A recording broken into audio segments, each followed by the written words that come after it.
Hi, my name's Jason, and I used to be just a good old average American kid living in upstate New York. There's me. I played baseball, mastered Mortal Kombat, went to the prom, said the Pledge of Allegiance every day, and loved my country. I even lived the dream of every American youth, college.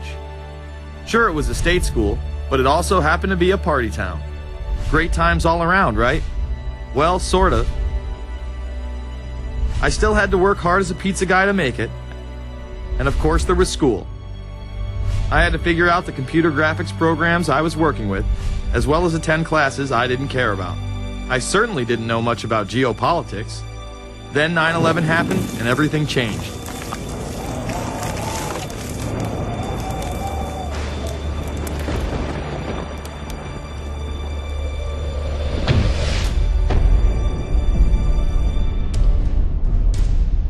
I was pissed. How dare the Muslim extremists massacre all those people? But was it all true? Prior to the invasion of Iraq, something didn't seem right. I then did a startling thing. I actually took a look at what happened that terrible September day. What I found horrified and angered me to such an extent that I took action. We were lied to, and lied to big time. Before I knew it, I went from a normal college student to the political guy at the party to one of the guys that brought you the first internet blockbuster, Loose Change. The film would not only change my life, but countless others as well. So if you've ever seen Loose Change, the documentary about September 11th, conspiracy theorist documentary, it is riveting. Oh, like, you watch it, and by the end, not even the end, 10 minutes in, you're like... You got your car packed, your head... You're just like, oh my God, it's all true. So every place, there's questions coming from this documentary. And you don't have to believe everything in the documentary to still have questions come up. And you look back and you remember what you saw and what you were told, and now you have questions. We got the boogeyman out there. Wow. See, for many years it was communism, then it was the war on drugs, now it's the war on terror. All through our life we've had to have a boogeyman. Loose Change took the truth about 9/11 into the mainstream with over 100 million views and allowed me to travel the country and even take on some of my detractors. The answer is no, they cannot. Jason, I think it's telling that every time you disagree with something, you call the people a liar. I'm not calling anybody a liar, sir. I'm calling you a liar because you are a liar. But if we were lied to about 9/11, then who was really behind it? A lot of people on the web were pointing towards the New World Order, but that was impossible. I mean, the Hulkster couldn't be involved, could he?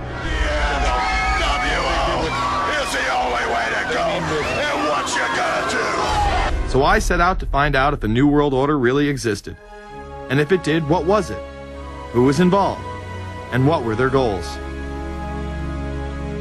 The very word secrecy is repugnant in a free and open society.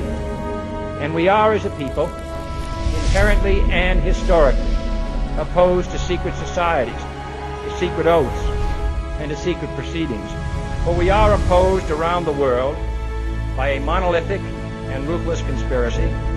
It is a system which has conscripted vast human and material resources into the building of a tightly knit, highly efficient machine. Its preparations are concealed, not published. Its mistakes are buried, not headlined. Its dissenters are silenced, not praised. No expenditure is questioned, no rumor is printed, no secret is revealed. Some cringe when they hear the term New World Order, despite all of these prominent people using it.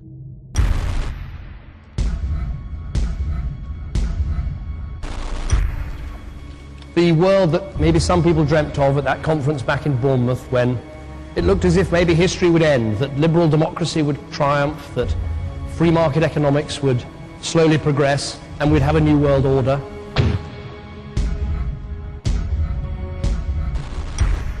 And together they helped to create, were the principal leaders in creating, a new world order and a winning strategy in the Cold War.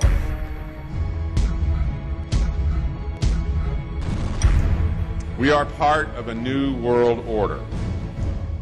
And as the recently departed Admiral William J. Crowe once said, it's long on new and it's short on order.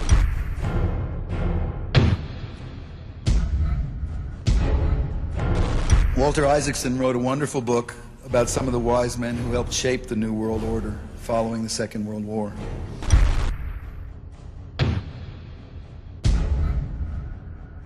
As we devise a way forward in Iraq, I urge the international community to embrace its responsibility for creating that new world order. A new world order based upon collective action.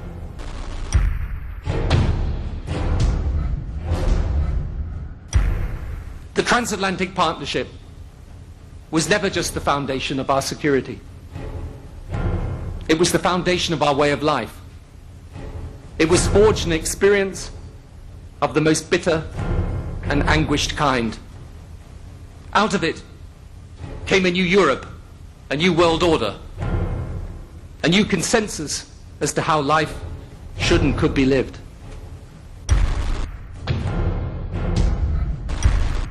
And just like that, it was gone. It was a new world order. That's what President George H. Bush said. Harvard historian Francis Fukuyama pronounced the end of history. In fact, when it is used, that person is often dismissed out of hand because of the perception that it is nothing more than a conspiracy theory. Actually, the idea of global governance and a one world order has been around for centuries, and the term New World Order has been used frequently in recent history. The New World Order means different things to different people, but to those who expect to be in control of it, it means the same thing.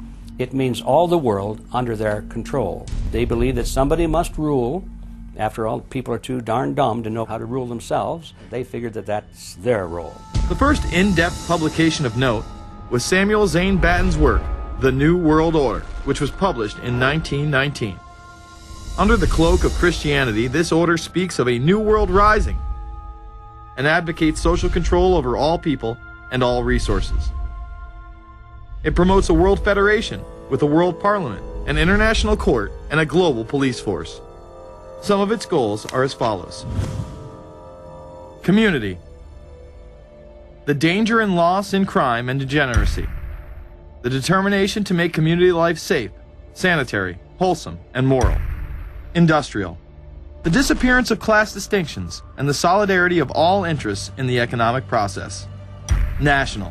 The conception of the nation's welfare as the supreme concern, with the policy that everything shall contribute to this end, and every person must do some useful work. International. The creation of an international mind, with a world consciousness, and a world patriotism. The destruction of every arbitrary power that can separately and of its single choice disturb the peace of the world. World government is good, right? It put an end to war. Well, it could put an end to war because you just only have one dictator. I think Adolf Hitler had that in mind. He wanted a world government too, with himself as the master leader. Many have regarded Hitler as the apex of evil, a true heart of darkness. But how many people know that Hitler had his own vision of a new world order? Hitler had been promoted by the establishment. He graced the cover of Time magazine many times and was their Man of the Year twice. His vision was simple: unify Europe and then the world. The only real difference was that his order was racially motivated, instead of being based solely on religion. He even wrote a lesser-known follow-up to Mein Kampf in 1928 that many have dubbed My Order, or New World Order. President Roosevelt would condemn this order prior to World War II.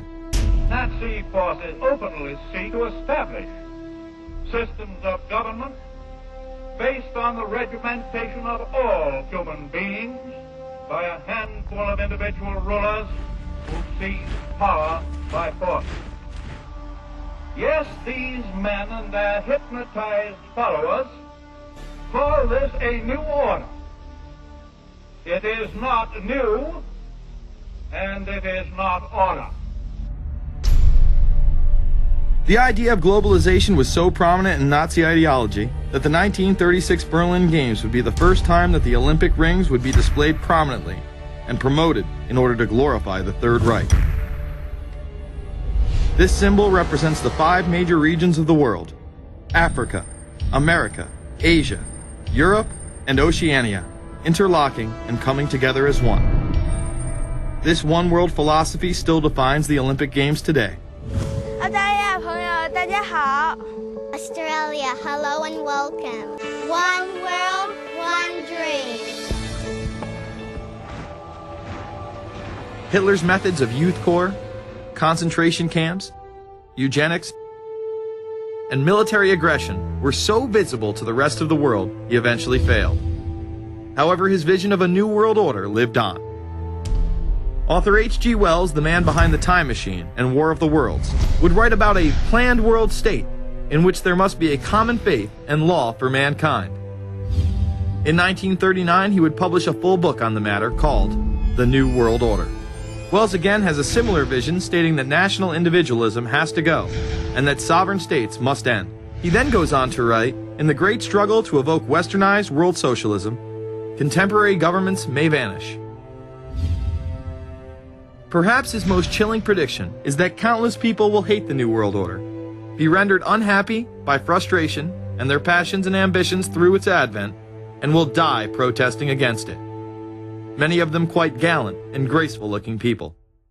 Collectivism is that concept where individuals are considered to be discardable, and that the group is more important, and that the ultimate group, of course, is the state. And so it boils down eventually to the fact that the state is the all-important unit of society, and citizens exist only to serve the state. Other men of prominence would also promote a New World Order during the 1960s, including industrialist and former New York Governor Nelson Rockefeller. These are some of the reasons pressing us to lead vigorously towards the true building of a New World Order. Rockefeller would also become vice president under Gerald Ford. Religious leader Pope Paul VI, delegates to international organizations, public officials, gentlemen of the press, teachers and educators, all of you must realize that you have your part to play in the construction of a New World Order. As well as former President Richard Nixon. And the hope that each of us has to build a new world order. However, Nixon was largely a mouthpiece for his most dominant advisor, Secretary of State Henry Kissinger. Kissinger may be the most vocal proponent for a New World Order of his era. He has called for it time and time again, in policy papers, meetings, and interviews. Time magazine recognized both Nixon and Kissinger as Men of the Year after announcing their New World Order in China. However, they were working on it long before. In these once classified documents, they both discussed the New Order with the President of Indonesia. Mainstream media was even critical of Kissinger's vision in the early 70s. In ragged, spasmodic fashion, a new world order is coming into being, but it looks less and less like the world order that Mr. Kissinger had constructed in his own mind. Kissinger's New World Order would fall under the radar for some time. However, it saw a vast revival during the first Bush administration. Here is Brent Scowcroft, former vice chairman of Kissinger Associates and former national security advisor under both Ford and Bush Sr., as he discusses the New World Order. Looking at the subtitle this morning, Are We Ready for the New World Order? Gives me something of the shudders. That phrase, New World Order, I'm afraid I'm partly responsible for resurrecting.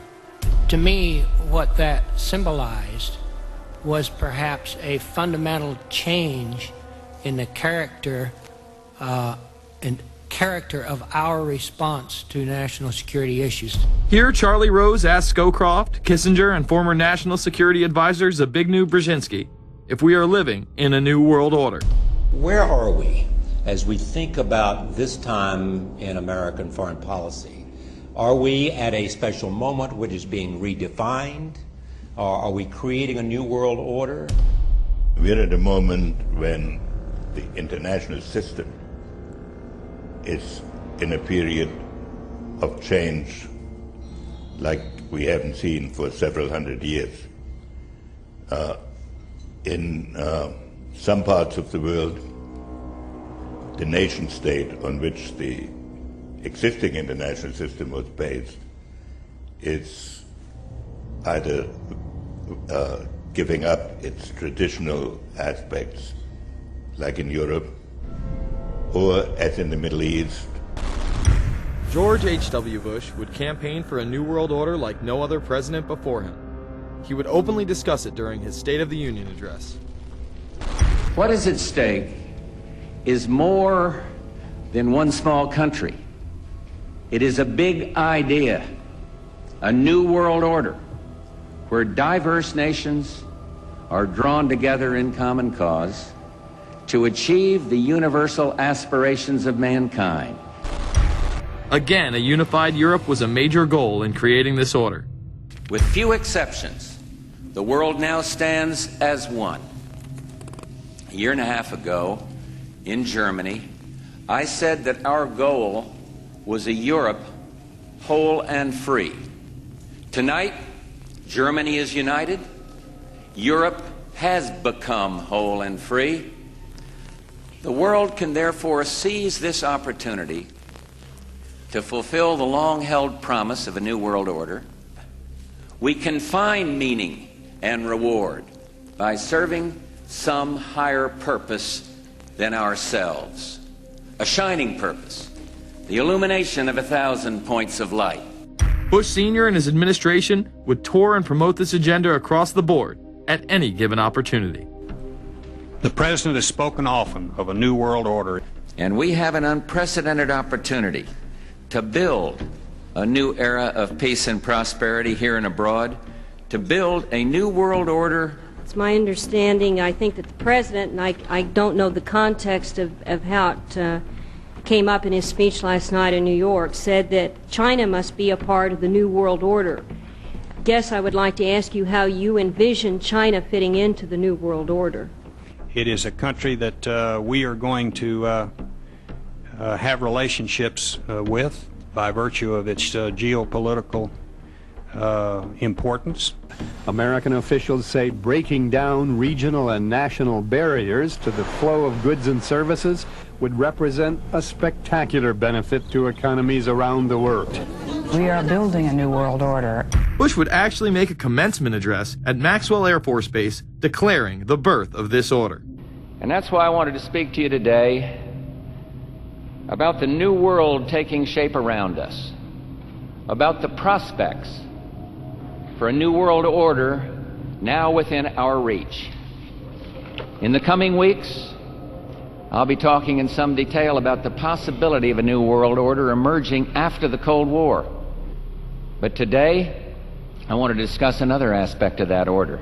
You see, as the Cold War drew to an end, we saw the possibilities of a new order in which nations work together. It refers to new ways of working with other nations to deter aggression and to achieve stability. As old threats recede, new threats emerge. The quest for the new world order is in part a challenge to keep the dangers of disorder at bay. We must build on the successes of Desert Storm to give new shape and momentum to this new world order. Only when this transformation is complete will we be able to take full measure of the opportunities presented by this new and evolving world order. The new world order really is a tool for addressing a new world of possibilities. This order gains its mission and shape not just from shared interests, but from shared ideals. After the Gulf War had ended, Bush was so obsessed with the idea of a new world order that he had a series of Glocks imprinted with the term that he would give to members of his administration, including Colin Powell, Brent Scowcroft, Dick Cheney, and General Norman Schwarzkopf. Cheney would even approve policy papers regarding the New World Order. Defense Secretary Dick Cheney has approved a revised draft of a policy document on the New World Order.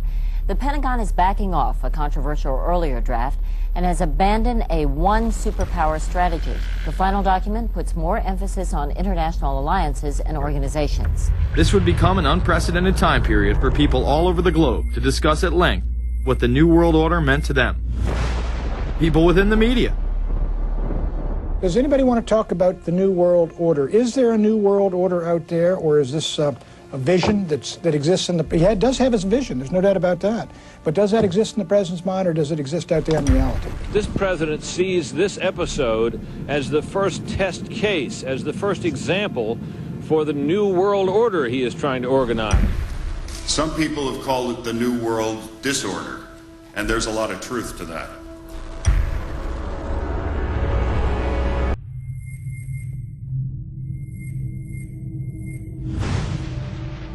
University and institutional chairs.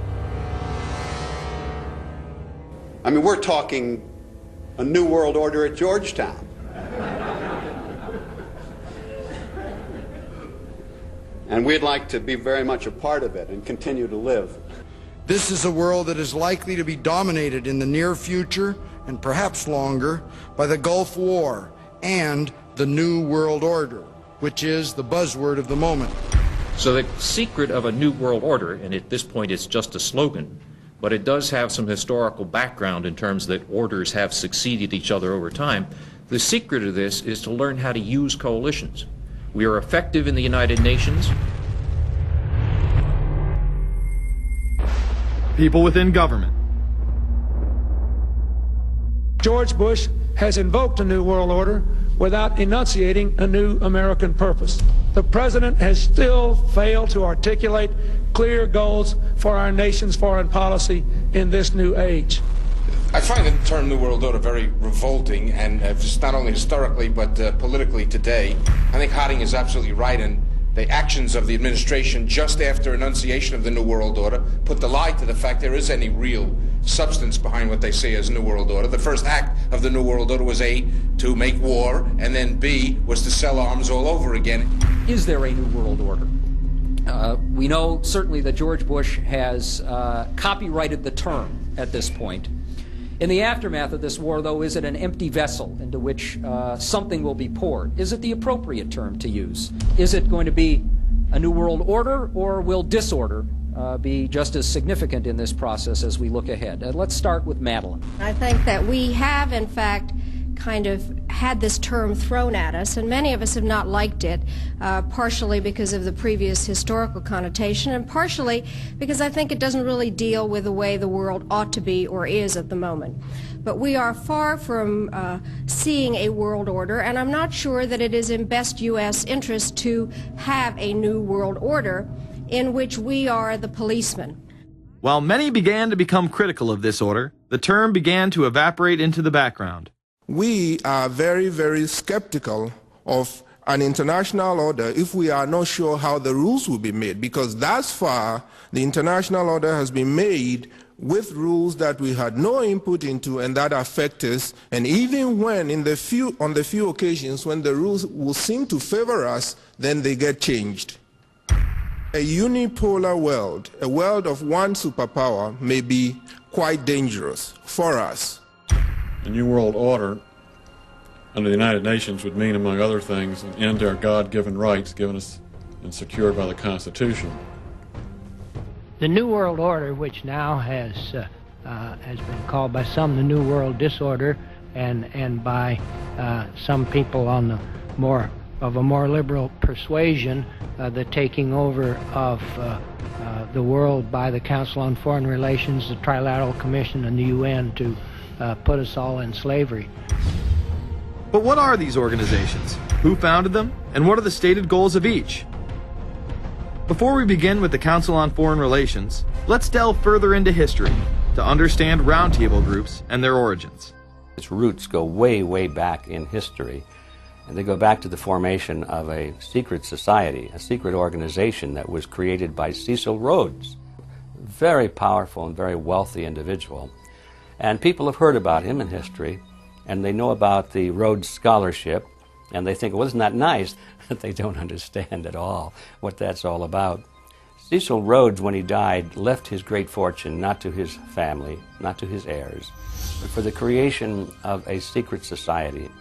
And we know about this because there were some people very intimately involved with this organization who wrote about it. One of the best authors on this topic is Professor Carroll Quigley. He wrote several books, and Tragedy and Hope is the best known of his. He described in detail this secret organization created by Cecil Rhodes, and he explains in these books he knows about them because he was invited by the organization into its inner circle. He was never a member of it, but he was invited in as their historian, and he was allowed to see their secret records and papers and study them for several years. And he knew all the important players, and he understood what it was about, and so he wrote these books. It's an amazing thing because he laid out in great detail what the purpose of the organization was and how they were the major players in all of the big international events since and including World War I. The bottom line is that you take the roots of that organization and you find out that they created in all of the British dependencies what they call roundtable groups. And then around those little roundtable groups, they created front groups. And the purpose of these front groups and roundtable groups was to penetrate into the governments of all of these different countries, to penetrate into the media centers, to penetrate into the educational systems. In other words, to penetrate into the social fabric, the power centers of society, and literally take them over from the inside without anybody being aware that they were controlling influence. After World War I, the International League of Nations arose as a precursor to the United Nations in 1919, under what seemed to be the vision of President Woodrow Wilson and his 14 points. The League of Nations was the first attempt at the New World Order, the first attempt at a global government based on the model of collectivism. And it was the brainchild of the elitists, the ancestors of the very people who are still working on this project. They're collectivists, the very wealthy people. They're the ones in this country who dominated the powerful tax-exempt foundations, like the Carnegie Endowment Fund for International Peace, the Rockefeller Funds, the Ford Foundation, and groups like that. These people were on record, even way back then, that they had to have a new world government, and they dreamed of that being embodied in the League of Nations. And they were solidly behind it. And that was one of the reasons those people encouraged the United States into World War I, was because of the crisis of World War I, and that would also condition Americans to thinking of making big changes in their system, because we certainly don't want another war like that, do we? There's that fear angle again. And they thought, well, by being in World War I, then we would be a major participant at the table to carve up the world and create a new world government. And that was to be the League of Nations. Well, what happened to it is that the American people didn't really go for it. Wilson was aware of the elite and their control over society. In his book, The New Freedom, published in 1913, he discussed such a group. Since I entered politics, I have chiefly had men's views confided to me privately. Some of the biggest men in the United States, in the field of commerce and manufacture, are afraid of something. They know that there is a power somewhere so organized, so subtle, so watchful, so interlocked, so complete, so pervasive, that they better not speak above their breath when they speak in condemnation of it. Ultimately, this insight did not spare him from becoming yet another puppet of the global elite. You're watching Invisible Empire, A New World Order Defined. I'm Alex Jones, the producer of this film. I have produced 5 of the top 10 films in internet history, whether it's Loose Change Final Cut, Endgame, The Obama Deception, or Fall of the Republic. Yes, we've made informative, well-documented films, but the real credit for the success of these documentaries lies with you, the viewers. My friends, Invisible Empire is so important for people that need a crash course in the history of the ruling class and what this establishment is setting up. Please support the filmmakers so we can make future documentaries. Visit Infowars.com. Purchase the high-quality hard case DVD that has over 30 minutes of expanded extras. Make copies of that because it's the best quality available. Give it to everyone you know. Have public showings, whether it's the library, a local theater, or your home. Get it out to everyone you know. Get a PrisonPlanet.tv membership. Download all my films in high quality. Burn them to disk and give them to everyone in your community. If we expose the globalist, there's no way they can carry out their hellish plan. The destiny of this film is in your hands. You've made our previous films incredible successes. I'm counting on you now. So again, Infowars.com to get the DVD or call toll-free 888-253-3139 or see them all in incredible high quality at prisonplanet.tv. The ball is in your court. PrisonPlanet.tv is a better tool than ever in the info war. Over 6 years of my radio and TV shows, all my films in super high quality, my book, Paul Watson's book, all there, 15 cents a day. Your support of PrisonPlanet.tv empowers the resistance to unlock minds worldwide. In all of the British dependencies, these organizations, the front groups, were called the Royal Institute for International Affairs. In the United States, they chose a different name. They chose the Council on Foreign Relations, but it held exactly the same relationship to this inner society of Cecil Rhodes. Among the charter members were W. Averill Harriman of Union Banking, then President of the United States Woodrow Wilson's main advisor, Colonel Edward Mendell House, John D. Rockefeller, the founder of Standard Oil,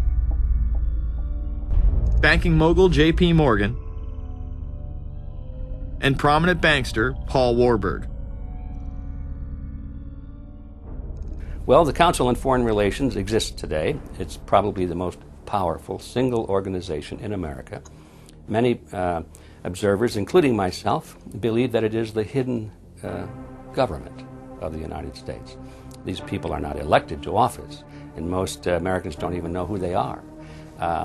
But they are holding all of the important positions in society. There are only about 4,000 of them in the United States, but I don't care what organization you want to look at, whether it's government, or whether it's universities, or the large media centers, or whatever it is. You look at the people at the tops of those organizations, the owners, the managers, the CEOs, the board of directors, and I'm going to say probably 80 to 90% of the great power centers of America are dominated by just those 4,000 people who are members of the Council on Foreign Relations. Throughout its history, it would contain extremely influential and powerful individuals in finance, business, media, and politics. Former presidents of the United States include Richard Nixon, Gerald Ford, Jimmy Carter, and William Jefferson Clinton. Currently, Barack Obama claims not to be a member, but has spoken in front of the Council and has had his writings published in the Council's magazine, Foreign Affairs. It's been reported that you and your wife are in the globalist CFR, which is the Council on Foreign Relations. I'd like to know if that is true. Well, first of all, I'm not... the Council on Foreign Relations, I don't know if I'm a official member. I've spoken there before. It basically is just a forum where a bunch of people talk about foreign policy. And so there's nothing... there's no official membership. I don't have a card or, you know, a special handshake or anything like that. Now, why is that important? It's important because the avowed purpose of the Council on Foreign Relations is to create a new world order, a global government based on the model of collectivism. And that includes the elimination of the United States as a sovereign nation. That's why it's important. The people running this country are determined to destroy it. The Council was heavily criticized during the 1980s for being an organization hell-bent on destroying national sovereignty in favor of a world government. So many of its members hid their association with the organization.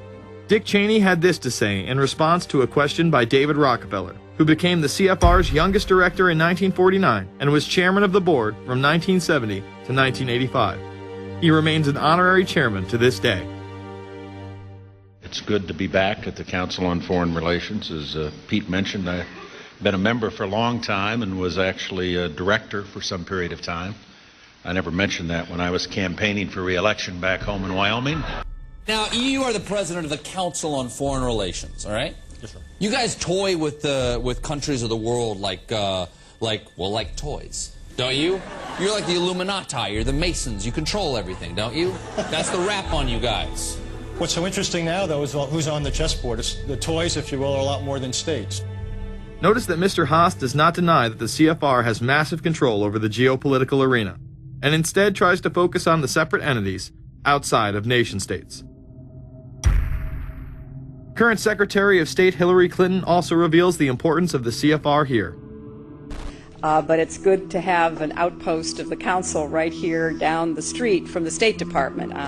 We get a lot of advice from the council, so this will mean I won't have as far to go to be told what we should be doing and how we should think about the future. You have these private groups that are run and created by the elite, by the ultra-rich, wealthy families that have been manipulating global markets from behind the scenes for generations. They create these private groups that then feed information to the government, to senators, to congressmen, their recommendations, their policy papers, what they think should happen. And it's fascinating because if you actually read what it is that they're doing, the recommendations that they make, they're very able to get them put in place. Discussions that are going on in these private groups are really talks that should be going on in Senate committees and in the halls of Congress, but they're happening with these ultra-elite groups that are then pushing their propaganda into the political mainstream, and then it's becoming enacted, it's becoming put into law. Still not convinced the CFR is promoting a new world order? Listen to what Leslie Gelb had to say upon leaving the New York Times to chair the organization as its president in 1993. I loved it. Doing a column is a great job. I'm going to an equally great but different job, and in a way a job that caps everything I've been doing in my life, in government and academia and in journalism. I think that's what the Council on Foreign Relations will allow me to do. Well, you know, for example, you had me and 3 or 4 other folks on this show a few months ago to talk about the New World Order, right? Exactly. Right? Bob I talk Hormats about and it, exactly. Right. I talk about it all the time. New World Order wants a global system where one small central authority of individuals can then dictate a policy that's going to be distributed down to the rest of the world, everywhere, in the smallest little town in the middle of nowhere in some remote country. I now think it's safe to say that the Council is extremely influential on the world stage and openly promote global governance. The Council and the globalists were able to take this agenda to the next level following World War II. The United Nations was born out of the ashes of this conflict. Unlike the League of Nations, the United States not only joined this organization, they championed it. First book I wrote was The Fearful Master, a second look at the United Nations. It was written at a time when it was not popular to be critical of the UN. I mean, the United Nations was viewed by almost everybody as our last best hope for peace. It was a means, we were told, to bring humanity together and put an end to war and live in peace and harmony and promote trade and all of these good things. I wish it were any of those things, but it's not. The original charter for the United Nations was drafted in San Francisco in 1945, and the United States became a permanent member of the Security Council, along with France, the United Kingdom, the Soviet Union, and the Republic of China. The process by which other nations' belief systems could be used to erode and eviscerate our Constitution and Bill of Rights had taken a giant leap forward. The United Nations is one of the most well-known sort of globalization attempts. Its primary goal is to streamline all the governments of the world, to create a global council and to unify all the rules and all the regulations for the world. So it's essentially the precursor and an engine of this new world order. The United Nations is made up of all of the countries of the world, most of which are dictatorships of one kind or another. And you don't take a bunch of dictatorships and put them into a bag and shake it up and come out with a freedom-loving governmental unit. You come out with a global dictatorship. This was the public face of global governance. However, many other organizations have been birthed since. Even more suspect is a private group called the Trilateral Commission. David Rockefeller and Henry Kissinger are among its some 300 influential members. The Trilateral Commission, rich in powerful business and political leaders from Japan, Europe, and North America, the New York-based policy group was formed in 1973 by Chase Manhattan Bank Chairman David Rockefeller. In addition to Rockefeller, there are many other noted American members. Among them, economist Alan Greenspan, former Defense Secretary Harold Brown. George Bush was once a member but resigned last year before his unsuccessful presidential campaign. Back then, it wasn't politically wise to be aligned with what his party's right wing considered a shadow world government. The United Nations would take over America. The Trilateral Commission would control the world. Just look at its membership, they say. Current and former members include Presidents Clinton, Bush, and Carter. Names like Brzezinski, Christopher, Kissinger, and Schultz. And top executives of ITT, Xerox, Exxon, and Nations Bank. Although this group with only 300 members seems to be at the apex of the power structure, there is yet another group formed in 1954 that is even smaller in number and has a greater influence on world events. Meet the Bilderberg Group. This elite group meet annually around the globe. There is a core group of members who have attended every year for decades, such as David Rockefeller, Henry Kissinger, and Queen Beatrix of the Netherlands. These members invite others who are politically and socially relevant at the time. Each year, around 140 people are in attendance. Real quick, I'd ask Hillary this question. In 2004, you attended a meeting in Italy called the Bilderberg Group. I just want to know what you were doing out there, what that was all about. If she lied to me and told me she didn't go, I figured you might tell me the truth. All I did was go. They had a Republican and a Democrat. Republican was... I gave like a 20-minute talk on the presidential election. Did it have anything to do with being John Kerry's running mate? Did you talk about that at all? No, because I wasn't his running mate. Okay. I happened to be in Europe then on my way to Russia. I was invited to go to Bilderberg by Vernon Jordan, a friend of mine and a genuine hero of the civil rights movement. And to the best of my knowledge, NAFTA was not discussed by anybody in my presence. Documents released by the group in 2001 revealed that in September of 1955, the group met in Germany and covertly outlined the idea of a European Union.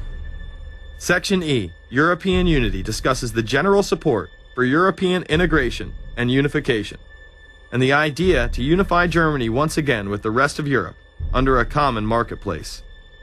Belgian Viscount and current Bilderberg chairman Etienne Davignon told the EU Observer in 2009 that the next Bilderberg meeting could improve understanding on future action in the same way it helped create the euro in the 1990s. This illustrates the patience, vision, and reach of this organization. It was able to promote and establish both the European Union and a European currency over the course of just under 40 years, incrementally. One of the things that the elitists discussed back at the turn of the century when they were talking about how do you convert the United States into a collectivist system was the fact that you can't do it quickly.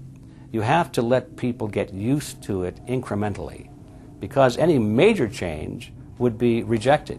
The 1957 Conference of Rome, where the Common Market Treaty, providing for free trade in all products, was at last signed. 6 nations, France, Germany, Italy, Belgium, Holland, and Luxembourg, agreed to remove all mutual barriers to trade within 12 to 15 years. The embryo of a political union which they proclaimed to be their ultimate objective. In that fashion, it's possible for people to get used to this process and even to think it's a good thing. People will accept the gradual growth of government, the gradual loss of their purchasing power. They'll accept almost anything if it's done gradually, and we have to be very alert to that. 2008 and 2009 attendees include World Bank President Robert Zoellick, Treasury Secretary Timothy Geithner, former head of British Secret Intelligence Richard Dearlove, Donald Graham, CEO of the Washington Post, CNN host and author of The Post-American World, Fareed Zakaria, and many other giants of business, politics, and media.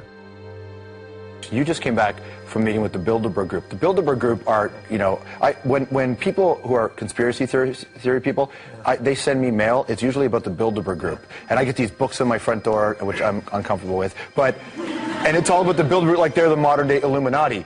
Are you a member of the Bilderberg Group? I don't think we're supposed to talk about this. Many have identified them as the kingmakers, the puppet masters that pull the strings behind the scenes. Perhaps there is no better example of this than what occurred during the 2008 conference. Immediately after Obama had been selected as the Democratic presidential nominee, the pressure was on to choose a running mate. We've put together a committee. We are going to be equally deliberative in how we move forward. And we're not going to do it in the press, and we're not going to do it through surrogates. He then tricked the press corps into staying on the plane as it took off from Washington. He was whisked away to an undisclosed location. Obama was supposed to fly home. He'd been here in Virginia. He was supposed to fly home out of Dulles, as you know, outside Washington, D.C. The press corps was waiting for him on the plane, and the pilot announced that they were leaving, and Barack Obama was not on the plane. Presumptive nominees in the past has always been that they have at least a press pool with them at all times. Is there a reason why we didn't go with him in the motorcade all the way? This is what we're out here for. Now we're on this plane with no candidate. Again, you know, I understand. There was a desire to do these meetings, obviously, in private. The press then began to report that Obama and Hillary were meeting secretly in her home. Well, we continue to follow our breaking news. Barack Obama, Hillary Clinton meeting tonight at her house in Washington, D.C. However, it was later revealed that they never actually met at Clinton's home. And we're following this breaking story. Candy Crowley, we understand, has new information. Candy, what have you learned? We are hearing actually from Chris Welch, who is our embed with the Obama campaign. Those are the people that took off without Obama and went to Chicago. The spokesman there is in fact confirming that the meeting did take place. They're talking in past tense now, but saying that the meeting did not take place at the Clintons' house. It took place at this point at some place, I don't know where, some undisclosed place in Washington, D.C., not at Hillary Clinton's house. Remember, Gibbs mentioned that Obama had a desire to have several meetings, not just one. Is there more than one meeting?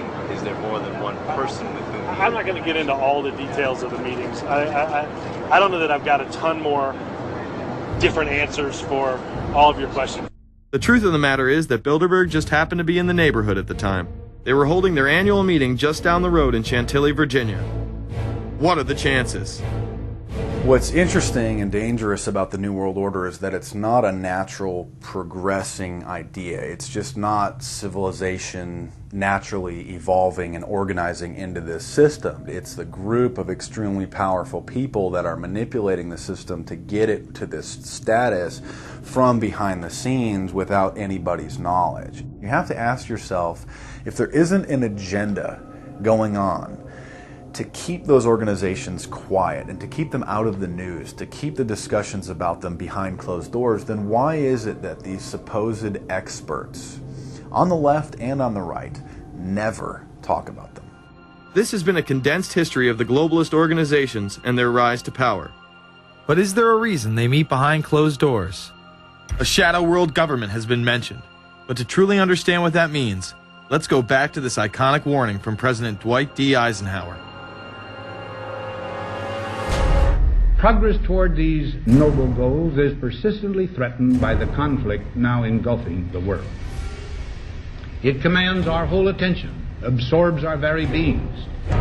We face a hostile ideology, global in scope, atheistic in character, ruthless in purpose, and insidious in method. Unhappily, the danger it poses promises to be of indefinite duration. The need to maintain balance in and among national programs. Balance between the private and the public economy. Balance between the cost and hoped for advantages. Balance between the clearly necessary and the comfortably desirable.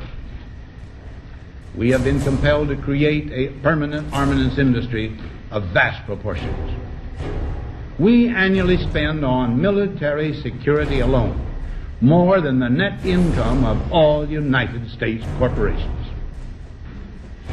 The total influence, economic, political, even spiritual, is felt in every city, every state house, every office of the federal government.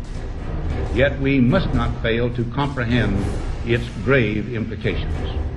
Our toil, resources, and livelihood are all involved. So is the very structure of our society. In the councils of government, we must guard against the acquisition of unwarranted influence, whether sought or unsought, by the military-industrial complex. The potential for the disastrous rise of misplaced power exists and will persist. America went into a major mobilization, revived its defense industries, and we saw the civilian economy of America more and more skewed through the 50s. Already in Eisenhower's time, he could see it coming, that you were getting a larger and larger defense military component of the economy, which, unlike the rest of the economy, was very, very centrally organized about lobbying for more and more new weapons. It was the political skills of this military-industrial complex, which I think Eisenhower was really warning us about, and rightly. There is a military-industrial complex. Today we see a situation where the civilian economy is really in tatters, and most of our civilian production has gone overseas to third world countries. What do we export? Our biggest export practically is garbage, but apart from garbage, we export military equipment. We have a special act which subsidizes, makes it possible for countries abroad to buy our armaments because it's too expensive to produce them for one country only. So we have become a very efficient military-industrial complex, but the civilian economy is only a ghost of what it used to be, and this has terrible consequences for democracy because it means that the power of this lobby is now sort of dominating what goes on in Washington. Through multinational corporations, global intelligence networks, out-of-control banksters, all under the veil of national security and black operations, the global elite have consolidated power on a massive scale over the last several decades. You see, global corporations not only fund and develop large technological and military projects here and abroad, they also own the consumer industry and production, as well as all of the important media. By owning the vast majority of what we hear and see on a daily basis, we have been manipulated on a mass scale as to regards to what we believe and desire, both socially and politically. Edward Bernays, the nephew of world-famous psychoanalyst Sigmund Freud, would study group dynamics and become the father of public relations. He authored the book Propaganda in 1928. In it, he described how to intelligently and consciously manipulate the habits and opinions of the masses within a democratic society. He went on to state that those who harness this unseen mechanism of society constitute an invisible government and are the true ruling power. It is they who pull the wires which control the public mind, who harness old social forces and contrive new ways to bind and guide the world. The average American is distracted, mindless, worried about minuscule things, celebrities, as if it was their own family members. And this is by design, because the powers that be, who own the media, know how our brains work. They know scientifically how the human mind functions. They know about sociology, and they are using the media, and have used the media for decades now, to entertain people with issues that don't really matter. When you have the big news networks covering celebrity issues as if it's the most important thing, it becomes the most important thing. And this is not by accident. This is to keep us out of the way. Because if you're worried about the latest celebrity death or the latest celebrity couple or the celebrity breakup or your sports team having a shot at the Super Bowl or the World Series, there's so much information about those issues that can be discussed that will mesmerize people, and they won't know or care about the real issues that are out there. Well, I think this is just one more piece of evidence of the degree to which the media, supposedly the watchdogs, has become the gatekeeper of the system.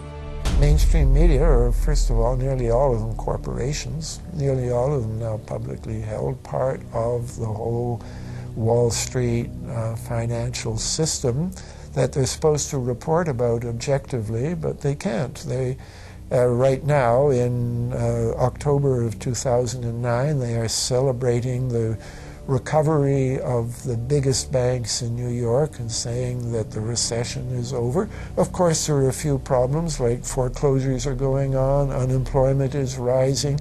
All of this is affecting the American people, but it's not affecting the financial elite who also control the media. Bernays successfully identified the invisible empire which controlled the minds of men. So as the populace is mesmerized and hypnotized by powerful behind-the-scenes forces, as they are distracted by the latest celebrity scandal, the newest cell phone, and their favorite sports team, this network disguises itself, remaining in the shadows. Despite the elite utilizing Bernays' methods, in conjunction with the military-industrial complex they had erected, a modern arm of this organization was exposed in what came to be known as the Iran-Contra scandal. Essentially, black operations were not only caught dealing arms illegally and supporting South American dictators, but also smuggling drugs into the United States. Iran-Contra was really the merging of two different programs. The first one was support for the Contras, who were, let's face it, a force of terrorists in Nicaragua trying to overthrow the Sandinista government. They were being secretly supported by the CIA, and at the bottom of the whole thing was drugs. Iran-Contra was openly exposed by massive network coverage. How was it that in 3 years, a network Washington set up to run arms to the Contras wound up running cocaine into this country for the most vicious drug cartel in the world? At the same time, we were supposed to be fighting a war against drugs. But by the same token, I also smuggle my share of weapons in exchange for those illegal substances, with the full knowledge and assistance of both the DEA and CIA. Betzner says that in 1983 he flew weapons from Florida to El Salvador and drugs from Colombia to the Bahamas on the way back. In 1984, he says, he flew twice from Florida to Costa Rica and back. We could bring back our own cargo, and they would arrange it, or we could bring back their cargo without ever having to worry about interception, arrest, anything like this, that everything was taken care of. What kind of cargo were you talking about? Drugs. Tolliver says he had 2 meetings with this man, CIA veteran Rafael Quintero. Then in March of 1986, he says he flew 14 tons of weapons down to Honduras, to this Contra resupply base set up by the CIA. We take off from Tegucigalpa, Honduras, and we leave. To? South Florida. Where in South Florida? We landed at Homestead. Homestead? Air Force Base. This is the plane Tolliver says he used. The plane traces to a company that had a State Department contract to fly humanitarian supplies to the Contras. In addition to that, 3 dozen sources confirm the basic scheme. We can now report that long before that operation began, there was another operation to provide guns for the Contras, which was also against the law. In this operation, Americans and Israelis provided arms to the Contras, and then the same network smuggled drugs into the United States. The operation was launched in spring of 1983 at Washington's request, with at least $20 million of Israeli government money later reimbursed, we're told, from U.S. Covert Operations Fund. For about 5 years, people were flying arms into Iran, and most of them came from Israel. The Israelis purchased the weapons from Poland and Czechoslovakia and began shipping them secretly from Yugoslavia to Bolivia, and then to Panama. The Israeli liaison man there, this man, Michael Harari, until recently a close aide to Panama's strongman, General Manuel Noriega. You'd bring the ship into Colombia, you would load drugs aboard it, and you would bring those drugs back to Panama with you. But bringing that stuff into the United States, that was something else. I've never been so thoroughly disgusted with myself in my life. This network would also be involved in the October surprise.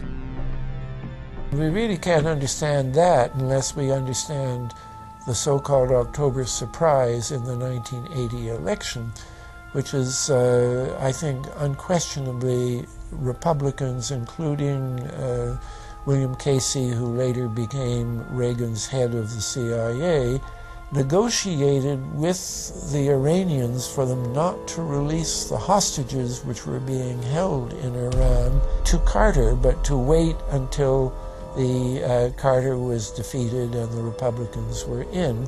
That is what actually happened, that the hostages were only released on the day that Carter left office and Reagan came in. Unbelievably, this same network would even be linked to the BCCI banking scandal by journalist Danny Casolaro. Casolaro was probing a conspiracy he called the Octopus, which involved the Iranian hostage crisis, the Iran-Contra affair, with, believe it or not, all funds channeled through BCCI, the international bank charged with everything from money laundering to fraud. BCCI, it's a shadowy international bank linked to terrorists, drug runners, and dictators. Little was known about BCCI until 6 of its top officers were arrested in Tampa in October of 1988 on charges of laundering drug money for Colombian cocaine bosses.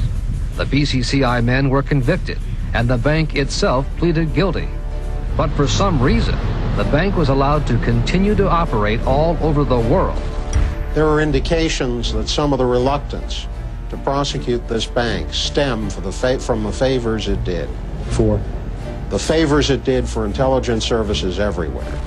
Too many secrets of too many countries, too many prominent people, too many hands-on, and that makes it desirable that this entire affair be forgotten. It began to become clear that the global traffic of drugs were funding violent dictators, rigging elections, supporting the arms trade, and enforcing the assassination of anyone who got in the way. Casolaro was found dead for his efforts in exposing this network. His death, of course, ruled a suicide. He was meeting a source in West Virginia. He was about to discover all. Instead, his body was discovered in a hotel room with 12 slashes in his wrist, but when the local authorities ruled it suicide, the family said, no way. The housekeeper had taken calls threatening his life. And I pick it up telephone, I say hello, and he say to me, you son of a bitch, you's dead. Casolaro would not be the only person involved in the scandal to wind up in a casket. Meet Barry Seal. At first, the media portrayed Seal as a drug dealer gone good, who was assassinated by the Colombian mafia. Authorities believe last night's machine gun killing of top drug informant Barry Seal was ordered by drug bosses in Medellin, Colombia, who sent 5 men to Baton Rouge to kill Seal. Sam Dalton was the lawyer that represented the Colombian hitmen convicted of his assassination. We were trying to subpoena the CIA because we felt like they had documents, exhibits, and evidence that would indicate complicity in Seal's assassination. When they were able to gain access of Barry Seal's trunk the night of the murder, the personal phone number of none other than George H.W. Bush was present. Louis Unglesby, the former attorney for Mr. Seal, also confirms that he once called the office of the vice president after Seal had given him the number. You see, the Black Ops drug smuggling operation had not yet been exposed, and intelligence couldn't take any chances. It was later revealed that Seal was involved in smuggling cocaine into Mena, Arkansas, while Bill Clinton sat as governor. 1983, Ronald Reagan was president, Bill Clinton was governor. And little Mena, Arkansas, changed from a quiet town to a center for drug smuggling and reported Contra support activity. In the middle of it all, this man, admitted dope smuggler Barry Seal. Arkansas State Trooper Russell Welch investigated Seal's organization. Each trip would have 250 to 350 pounds of cocaine. According to the London Telegraph, Arkansas State Trooper Larry Patterson testified under oath that he and his officers discussed repeatedly in Clinton's presence the large quantities of drugs being flown into Mena Airport, large quantities of money, large quantities of guns. Hot Springs police officers would also record Roger Clinton, Bill's brother, during a cocaine transaction stating, "Gotta get some for my brother. He's got a nose like a vacuum cleaner." There was also a large amount of money laundering going on in Mena. Former IRS agent William Duncan traced some of Seal's drug profits laundered through Mena banks. We had direct testimony from people who were involved in the money laundering operation. We had testimony from people at banks who observed the transactions. What happened when you tried to make this case before a grand jury? I was never asked to present the evidence to a grand jury, ever. This very same network used BCCI to fund the Afghani rebels. The deputy director of the CIA, Richard Kerr, said late today that the CIA did use the Bank of Credit and Commerce International, BCCI, to support CIA activities overseas. Most people still believe that the Soviets had maliciously invaded Afghanistan in order to spread their communist agenda. The Al-Qaeda was essentially a kind of a byproduct of Brzezinski's campaign to embarrass the Soviet Union in Afghanistan. They weren't in Afghanistan at that time. Brzezinski boasted later that he was responsible for drawing them into Afghanistan. And he did this extraordinary interview with Le Nouvel Observateur in France, and they said, but aren't you worried that you've created this whole new force of Al-Qaeda? And he said, oh, what's more important, a few crazed Islamists or the fall of the Berlin Wall? And they said, but you know, is there no danger? Aren't they dangerous? And he said, nonsense. He said all this in 1998. So I knew Brzezinski at McGill University. We were students together and took very small classes together. And in some ways he's bright, and in some ways he's kind of nuts. And he had the kind of nuttiness that made him attractive to the Rockefellers. Bin Laden and his network were actually funded by BCCI through U.S. covert operations. Well, the reason I bring it up, if you've ever heard any of our call-in shows, you know that we have people that think about the conspiracy theories of people like you. You would be a poster child for these people because you have served on the board of the Council on Foreign Relations. You helped start the Trilateral Commission, and you've been to the Bilderberger groups. Are people too close in this world, people in business, too close to the governments? Well, you know, there is such a thing as insidious influence. And the question is, how does it operate? Does it involve bribery? And does it involve some sort of psychological domination of individuals? I don't believe in this notion of some sort of secret societies controlling people. But of course, in any political system, there are sort of over-the-table and under-the-table arrangements. Arrangements that involved ruthless, illegal, and immoral activities in order to dominate humanity. Despite all of the evidence that has just been presented, this network would fall down the memory hole, even though 14 convictions were made in the Iran-Contra scandal. The continued cover-up would be made possible by George H.W. Bush. These documents that came forward in the North trial clearly reveal the involvement of the vice president to a greater degree, I think, than he has acknowledged heretofore. This, of course, did not stop him from pardoning those involved during the twilight of his presidency.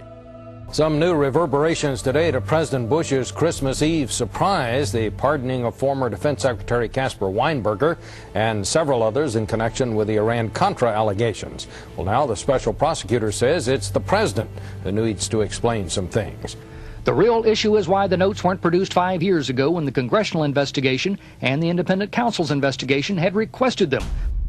Because high-level political officials scrambled to limit the investigation and establish plausible deniability for the upper echelons of the network, including Bush himself. So who is this guy? And how did he come to power? To understand that, we must first take a look at his father, Prescott. Prescott was born into privilege and became extremely influential in business, intelligence, and politics. He helped establish the CIA out of the Army's Office of Strategic Services with the Dulles brothers, and served as a senator in the state of Connecticut. However, during his time serving as one of the directors of Union Banking Corporation, he was doing business with Nazis. The Bushes have been sort of at the heart of the military-industrial complex since its very beginning, and that Prescott was involved in a firm that actually fronted for Nazi firms in America. In fact, Union Banking and its subsidiaries were seized by the United States government in October of 1942 under the Trading with the Enemy Act. After the war, the assets were returned, a few fines were paid, and it was swept under the rug of forgotten history. These Nazi ties should not be all that shocking, seeing as it has been declassified that the Office of Strategic Services recruited Nazis into its ranks through Project Paperclip in August of 1945. George Bush seemed to follow in his father's footsteps, using Prescott's business connections to move to Texas and get into the oil industry. He would first attain political office as a Texas congressman in 1966, but then lose his bid as a Texas senator in 1970. It was at this time that Nixon appointed Bush as an ambassador to the United Nations. According to official accounts, Bush then began work with the CIA as its director in 1976. Evidence suggests that Mr. Bush and the CIA actually had a much longer-standing relationship. There are indications that he had relations to the CIA before. There's a very strange memo, and the names are George Bush. And when this was published, there was a lot of fuzzing of the issues, but given George H.W. Bush's strong connections with the Cuban community, I think there is a good chance that it was that the George Bush we know, so that he did have a CIA connection. Bush left the CIA just under a year after his appointment. He is credited with restoring the agency's morale, as its image was being shattered by the Church Committee's revelations of the CIA's unauthorized activities involving assassinations and corruption. In reality, Bush was responsible for denying the Church Committee many of the documents it requested, and making it impossible for them to do a thorough investigation. After his time as CIA director, he devoted himself to becoming the next president of the United States. Many people within his own party did not like his globalist ties. Along the campaign trail, Bush continually had to explain his association with the group. You know J.R. Ewing in the show Dallas? J.R. is a member of the Trilateral Commission, I think. It's got to be because it's so bad. Let me tell you something. I used to be a member of it. I resigned, as I did from every business thing I was in, to concentrate on one thing, running for President of the United States.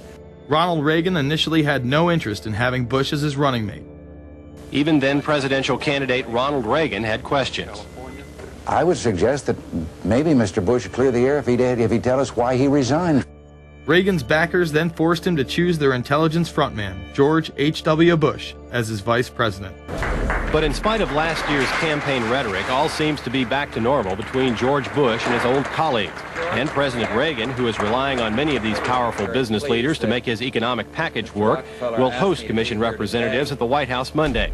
After Reagan's election, there was an attempt on his life, just 69 days into office. Astoundingly, Bush would again be connected. So just who is John Hinckley, Jr.? When he left this neighborhood 8 years ago, he was, by all accounts, well-liked and seemingly normal. This donut shop near the motel was visited by Hinckley, who reportedly waited for a phone call here each day, even though he had a phone in his motel room. The nature of the calls is not known. A touch of irony.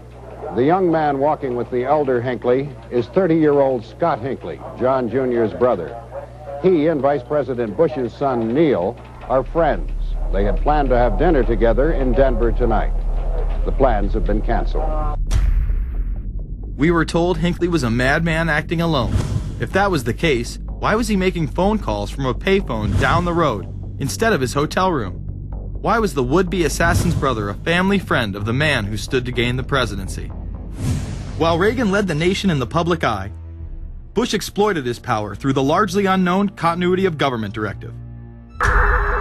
In the United States federal government, there is a super-secret agency which controls this shadow government.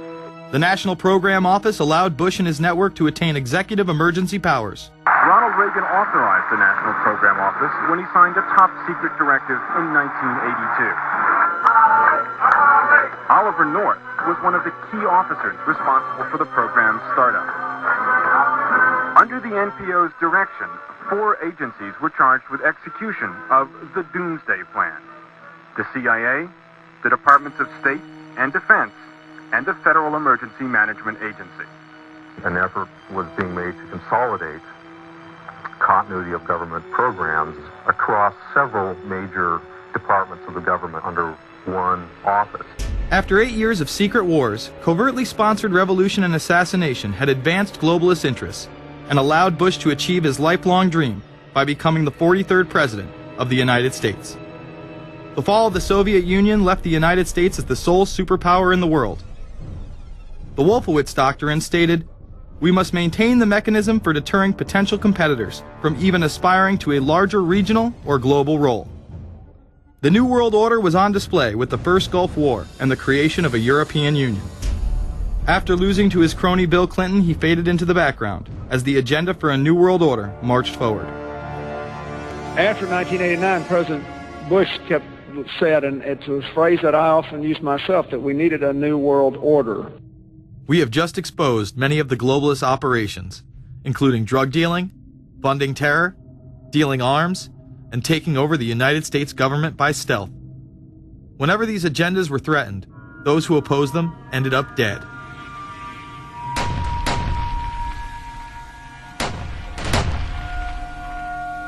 We've got some difficult days ahead, but it really doesn't matter with me now, because I've been to the mountaintop.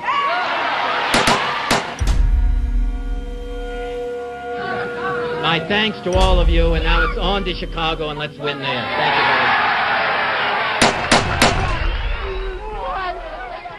Gave a paper about all three of the big assassinations in the 60s, which was John F. Kennedy, Bobby Kennedy, and Martin Luther King. And there are certain common denominators. I call these events deep events.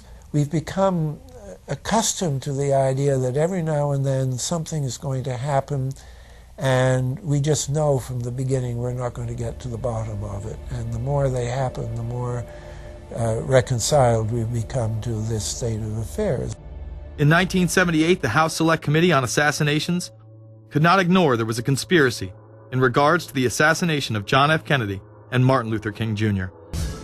Good evening. A congressional committee has concluded that President John Kennedy and civil rights leader Martin Luther King Jr., both of them, were probably killed as the result of conspiracies. The House Assassinations Committee wound up its 2-year study by recommending that the Justice Department look into both cases. In the assassination of Dr. Martin Luther King, the committee concluded the likelihood of conspiracy. The committee's summary of findings says President Kennedy was probably assassinated as a result of a conspiracy, that its evidence establishes a high probability that 2 gunmen fired at the motorcade. The committee concluded that President Kennedy did not receive adequate Secret Service protection in Dallas, that the CIA was deficient in sharing information before and after, that the Justice Department and Warren Commission failed to pursue possible conspiracies and made their conclusions too definite. There seems to be no debate that the CIA and Secret Service were involved in the assassination, as you can clearly see 2 Secret Service agents being taken away from their positions at the back of Kennedy's vehicle just moments before the assassination. And no matter what you believe about Oswald, it has now been declassified that Oswald was trained by the CIA in 1957 under the cover of the Office of Naval Intelligence. These political assassinations continue to this day. The 11-person jury in the inquest must decide if these stills, never before seen of Diana in the Mercedes and then the crash, are the frantic moments after a tragic accident or the aftermath of a calculated murder. Mr. Al-Fayed? Mohammed Al-Fayed, Dodi's father, has long since made up his mind. I believe that my son and Princess Diana have been murdered by the royal family. He claims Diana was pregnant and about to announce her engagement to his son, an embarrassment so great, he says, that Prince Philip commissioned British Secret Service to kill the couple. Assassination is an option when the ruling class can identify an enemy who cannot be compromised. But how do they bend the population's will to do their bidding? Well, the false flag operation is one in which the attacker carries the flag of someone else. It's usually a military operation, and the purpose, of course, is to create the impression that the attacker is someone else. They want to create negative public opinion against the nation whose flag was being used. Or they may even not use a flag at all. This sort of thing is done all the time, and it's certainly not unique in history. I think we've been seeing a lot of it lately. Americans are easily motivated by false flag operations, and I think it's inevitable that we will see false flag operations in the near future. It is used in order to seize power at an accelerated pace. A very well documented modern example of this is the Tonkin Gulf incident. There were two sets of Tonkin Gulf incidents. The first one on August 2nd were real but trivial. The second on August 4th, 2 days later, were the ones to which we actually sent planes off in retaliation and were, in theory, much bigger, a torpedo attack on a U.S. destroyer, but in fact it never happened. When McNamara visited Vietnam, he confirmed the Tonkin Gulf incident never occurred, and once again, we were lied into war.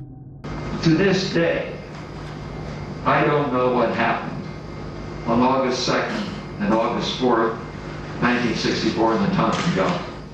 The general provided the answer, saying his Navy attacked the Maddocks on August 2nd. But on the 4th, nothing happened. There was absolutely nothing, he said. We know for a fact now that NSA and CIA both falsified their reports up to Johnson on that day to make it look as if there had been an attack. Upon the fall of communism, a new threat had to be established in order to maintain their military-industrial complex and keep the people in fear of invisible enemies. More modern examples of this have been used not only to start conflicts abroad, but to instill fear in large populations in order to demonize groups and further erode civil liberties. The majority of people still believe that Timothy McVeigh was a right-wing extremist who bombed the Oklahoma City building with a Ryder truck because he was upset with the government. People close to the event told a very different story. A local congressman believes that convicted bomber Timothy McVeigh and his accused co-conspirator Terry Nichols are not the only ones involved. The Oklahoma State Representative Charles Key produced a videotape featuring witnesses who claim to have seen Timothy McVeigh with another man the morning of the bombing. He was wearing a ball cap. Timothy McVeigh had his on backwards, which just like this. It was on his head. The other gentleman had his on like this. In fact, the FBI had actively pursued John Doe No. 2 in its initial investigation, then denied his existence altogether. There were also multiple reports that explosives were found inside the Murrah building. The Justice Department is reporting that a second explosive device has been found in the AP Murrah building in downtown Oklahoma City. Mike, you're still with us, aren't you? Yes, I am, and I might tell you in addition to that, in fact, what we were told at the scene a few minutes ago was that, in fact, 2 different explosive devices were found in addition to the one that went off. The second explosive was found and diffused. The third explosive that was found, and they are working on right now as we speak, I understand, both the second and third explosives, if you can imagine this, were larger than the first. Bomb squads were actually caught on video pulling into the building to retrieve these devices. They'll back that trailer down there, and the bomb squad folks will go in, and they will use that trailer. You see the bucket on the back there, this is how they would transport the explosive device away from this populated area to try to do something with it. I just took a look down the street at the Murrah building again. I see another bomb truck going, so apparently they're going to try to get out that third bomb that's been talked about. This was even confirmed by the governor at the time, Frank Keating. One device was deactivated. Apparently there's another device, and obviously whatever did the damage to the Murrah building was a tremendous, very sophisticated explosive device. Members of the ATF who would have normally been in the building were tipped off prior to the bombing. He saw what appeared to be a police bomb squad truck near the Murrah building 2 hours before the blast.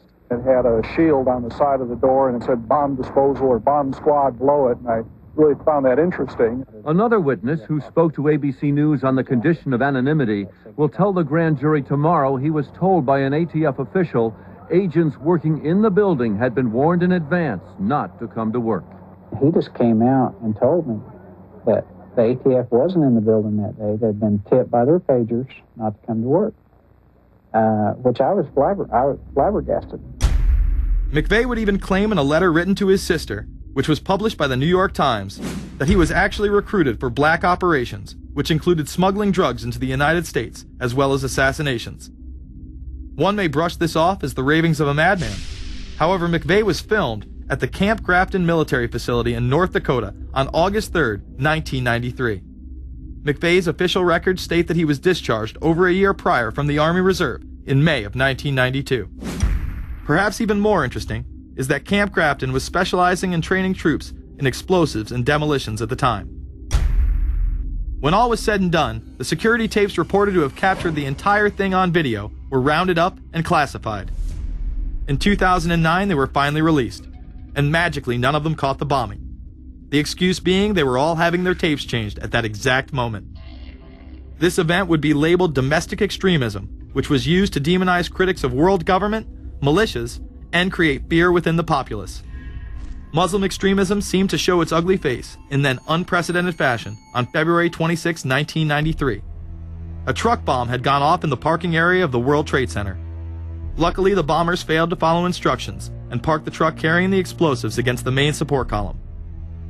What is not discussed, however, is the bomb was actually built by an FBI informant under the supervision of the FBI. Ahmed Salam, a former Egyptian army officer who had been doing undercover work for the FBI, was the man who actually built the bomb. When he was told that he would have to use real bomb-making material instead of harmless substitutes, he became suspicious and began taping his conversations with FBI officials. Last winter, the FBI was praised for its speed in cracking the case of the World Trade Center bombing and bringing 4 suspects to trial.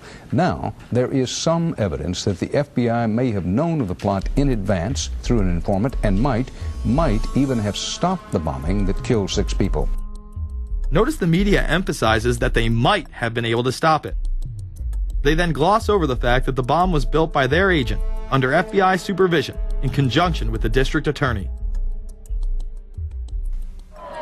FBI agents might have been able to prevent last February's deadly explosion at New York's World Trade Center.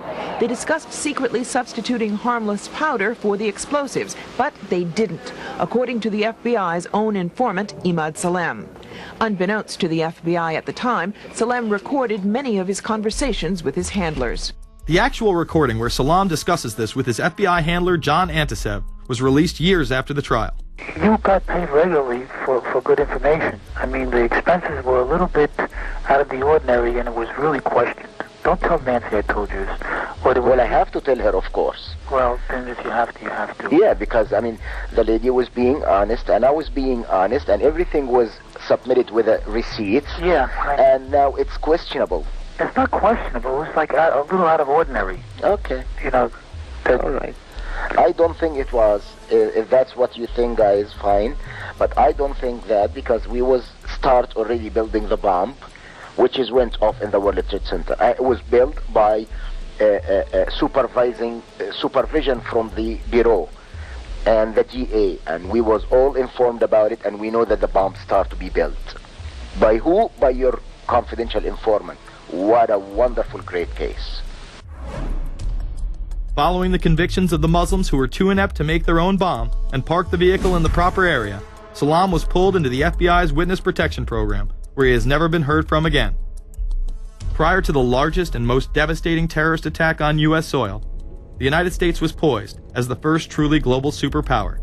Brzezinski would muse in 1997 that geostrategic success would represent a fitting legacy of America's role as the first, only, and last truly global superpower, and that the only way to mobilize Americans was a truly massive and widely perceived direct external threat. In September of 2000, a neoconservative think tank called the Project for a New American Century echoed Brzezinski's statements, saying the United States is the world's only superpower, combining preeminent military power, global technological leadership, and the world's largest economy. An engine for New World Order ideals, members of PNAC included Dick Cheney, Donald Rumsfeld, Jeb Bush, Scooter Libby, William Kristol, and Paul Wolfowitz.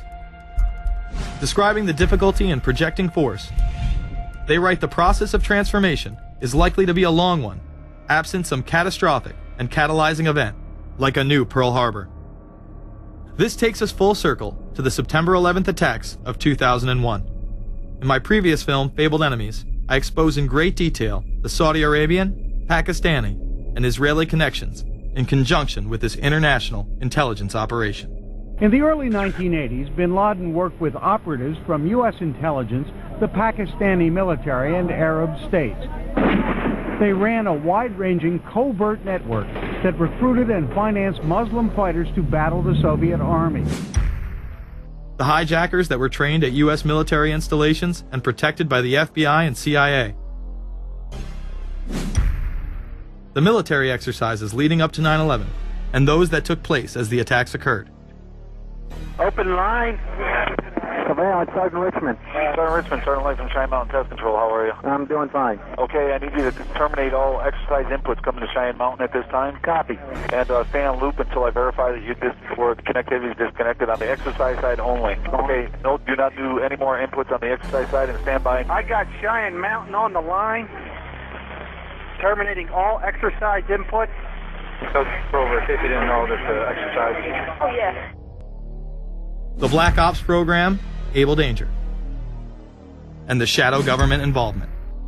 This morning we learned that the Vice President wasn't the only one sent to an undisclosed location on September 11th, that an entire backup government was and is still there and may be there for as long as anyone now at least can imagine. As well as much, much more. The government has lied about 9/11 repeatedly and used it to dominate the Middle East, while creating an evolving police state here, encroaching on civil liberties at home. And of course, building a new world order.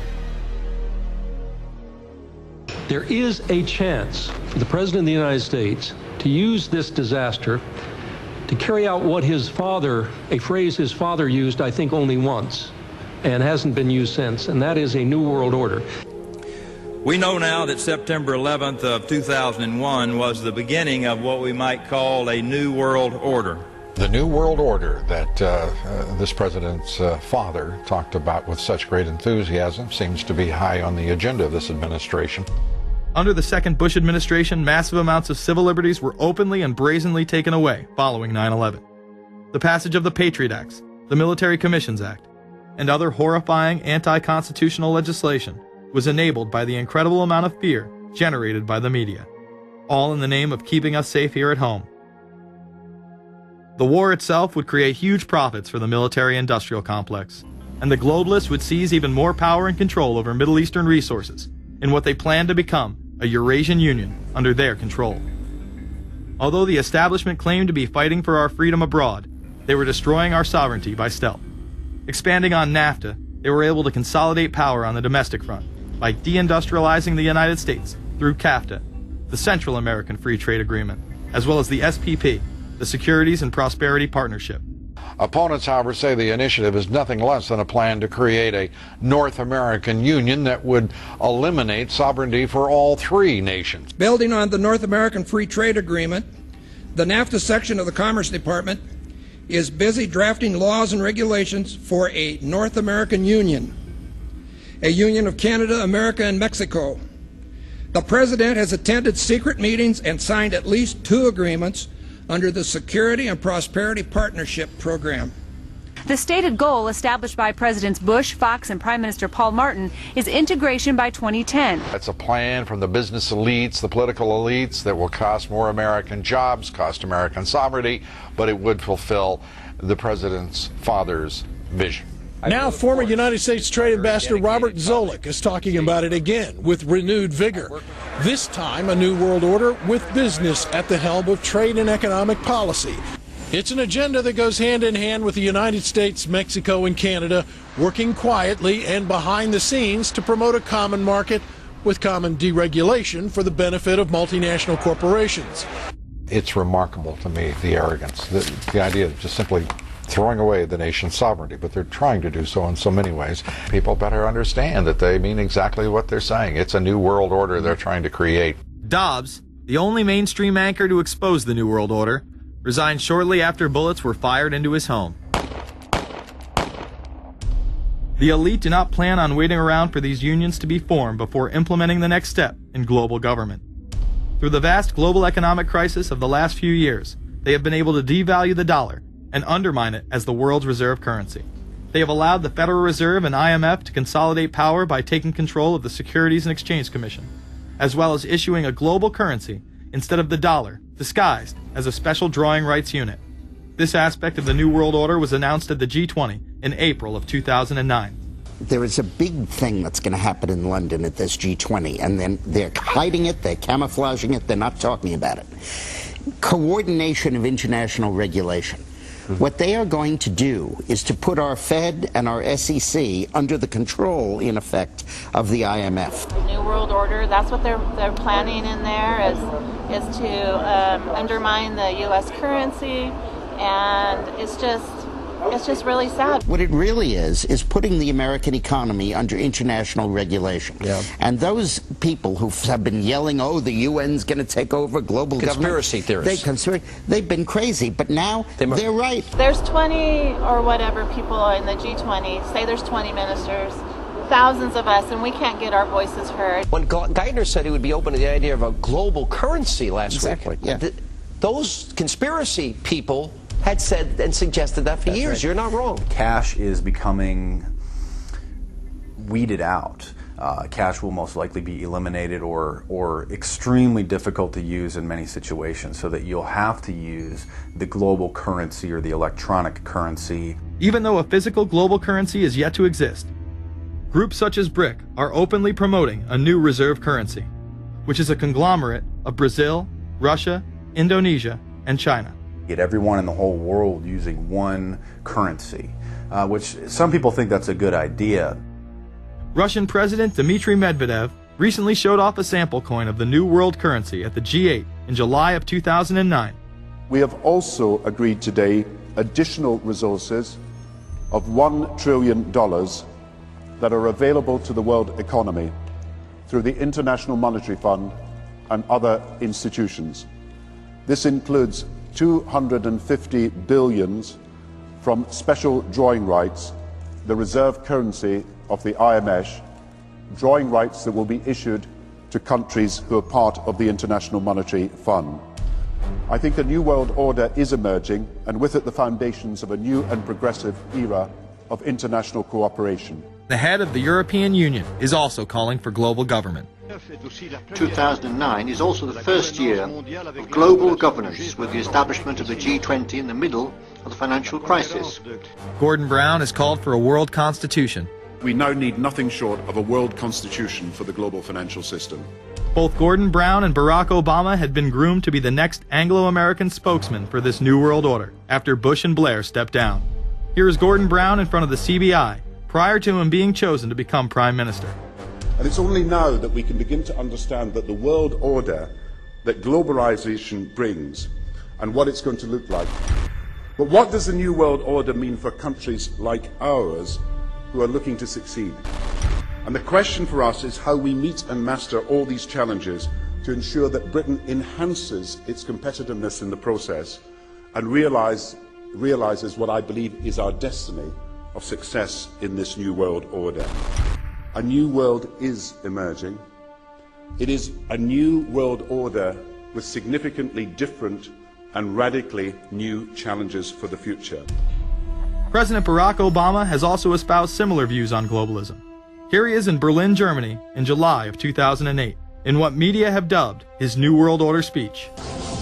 Well, there have been extraordinary scenes in Berlin tonight as thousands of people gathered to hear Barack Obama deliver key foreign policy speech on his current European tour. The Democratic presidential hopeful laid out his vision for America's place in a new world order. In this new world, such dangerous currents have swept along faster than our efforts to contain them. And that is why we cannot afford to be divided.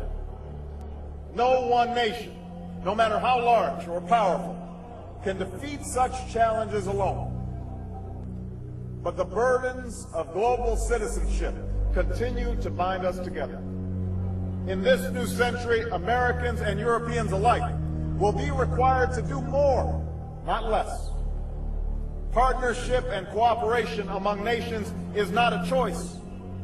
It is the only way, the one way, to protect our common security and advance our common humanity. That is why America cannot turn inward. That is why Europe cannot turn inward.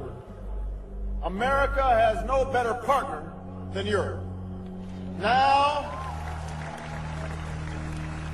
is the time to build new bridges across the globe as strong as the one that binds us across the Atlantic.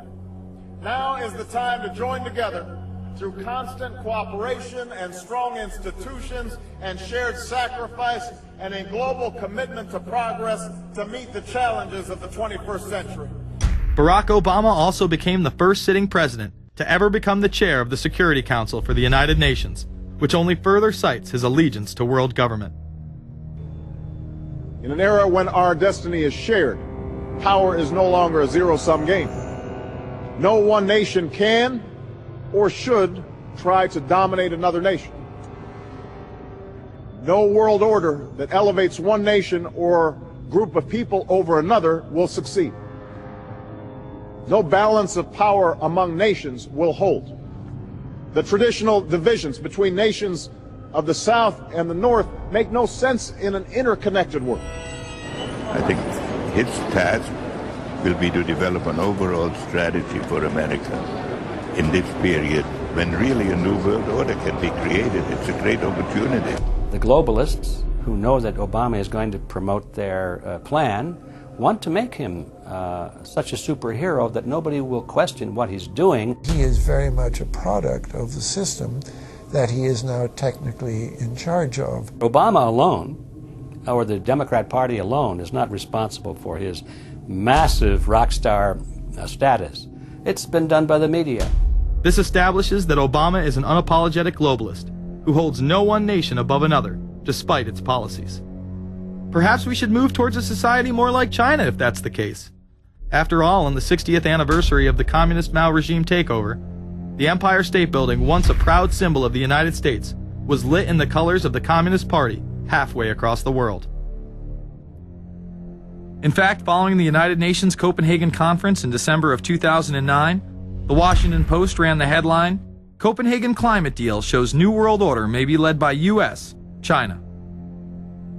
The Copenhagen Conference was disguised as a summit that would save the planet from man-made global warming by cutting carbon emissions. When taking a look at the almost 200-page document that was being proposed, it becomes evident that this was yet another attempt to establish global government and set up a global tax. In Section 38, it states, "The scheme for the new institutional arrangement under the Convention will be based on three basic pillars: government, facilitative mechanism, and financial mechanism."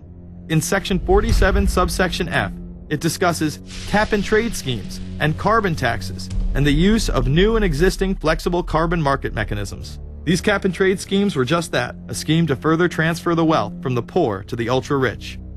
One of the ways it will drive the change is through global governance and global agreements. The fact that our president even attended should be considered treason. Just weeks before the conference, ClimateGate hit the media. Secret emails confirm that many of the United Nations lead scientists had engaged in fraud in order to promote the idea that man-made global warming was occurring and that carbon dioxide was a toxic gas. In reality, they admitted the Earth had been cooling for the last decade and that they had destroyed the source data in order to ensure the scientific community would be unable to review their findings. Bill Jones was forced to resign from his position at East Anglia University, and Penn State has launched an investigation into Michael Mann.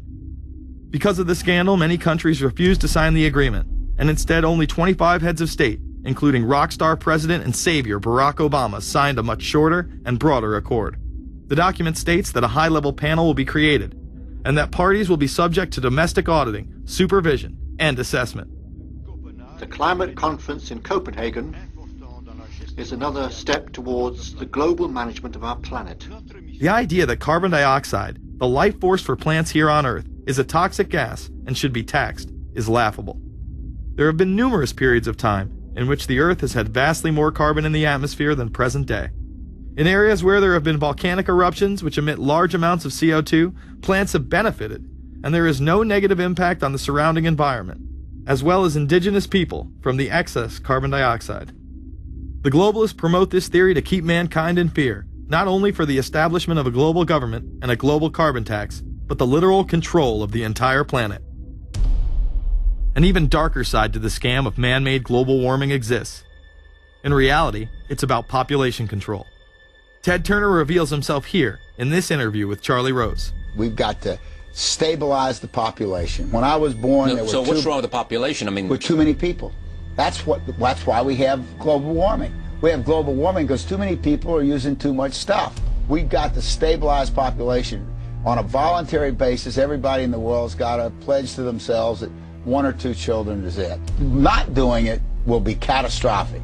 We'll have 8 degrees, we'll be 8 degrees hotter in 30 or 40 years, and basically none of the crops will grow. Most of the people will have died, and the rest of us will be cannibals. Civilization will have broken down. What the few people who are left will be living in a failed state like Somalia or Sudan, and living conditions will be intolerable. The droughts will be so bad there'll be no more corn growing. Not doing it is suicide. Unbelievably, when Turner met with other globalists, David Rockefeller, Warren Buffett, Bill Gates, Michael Bloomberg, and even Oprah Winfrey to discuss population control, they were portrayed as superheroes. Behind closed doors on this New York campus, a secret gathering of some of the world's most powerful people. Gates, Buffett, Bloomberg, Winfrey. It was like the Super Friends. In the great hall of the Justice League, there are assembled the world's 4 greatest heroes.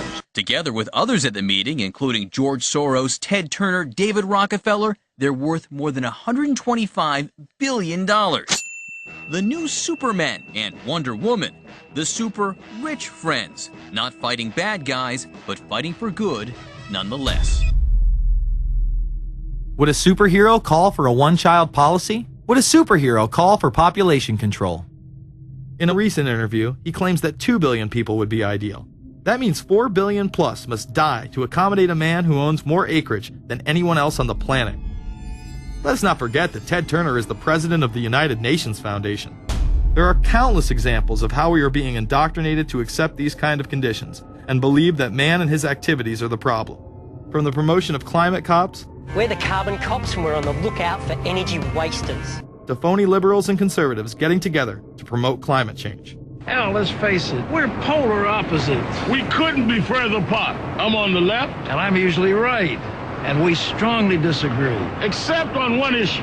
Tell them what it is, Reverend Pat. That would be our planet. Taking care of it is extremely important. We all need to work together, liberals and conservatives. So get involved. It's the right thing to do. Now there you go again. The New World Order will stop at nothing to achieve planetary dominance, whether it be assassination, wars based on lies, and even a phony environmental movement. So it should come as no surprise that they have been tracking, tracing, and databasing our lives for years. Many people are aware that the Bush administration engaged in warrantless wiretaps on American citizens. What they don't understand is that it has come out in court that all the major telecommunications companies have been secretly storing every piece of data received from our phones and our computers and handing them over to the National Security Agency. You heard about the government secretly listening in on phone conversations without a warrant, but there is evidence that your email is also being tapped. The government has been intercepting most emails as part of its terrorist surveillance program. That program has been criticized as illegal because it's missing an important ingredient: search warrants. Several years ago, Klein says he came to suspect that AT&T had installed secret computer gear designed to spy on internet traffic at the request of the National Security Agency.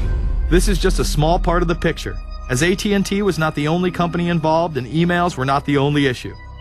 The NSA was installing Norris Insight systems, which are capable of monitoring billions of bits of internet traffic per second.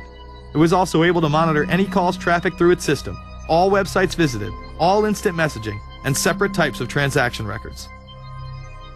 The secret room at AT&T contains gear which enables the government to look at every individual message on the internet and analyze exactly what people are doing.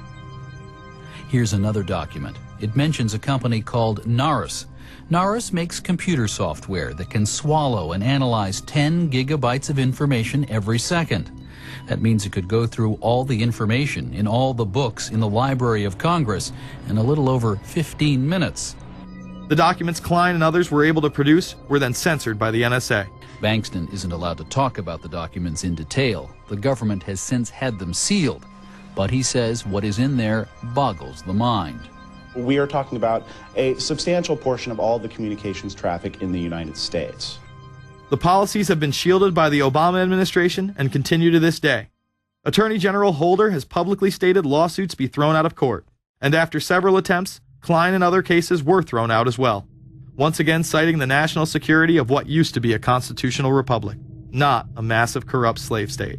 Living in the New World Order, when it's close to completion, for the average citizen, for people like you and me, is going to be essentially slavery. We're never going to be able to get ahead. We're never going to be able to amass enough wealth, essentially to retire or to do what we want to do in life. We're going to constantly be working for the man.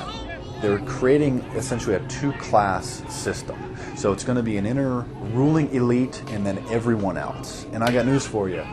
You're everyone else.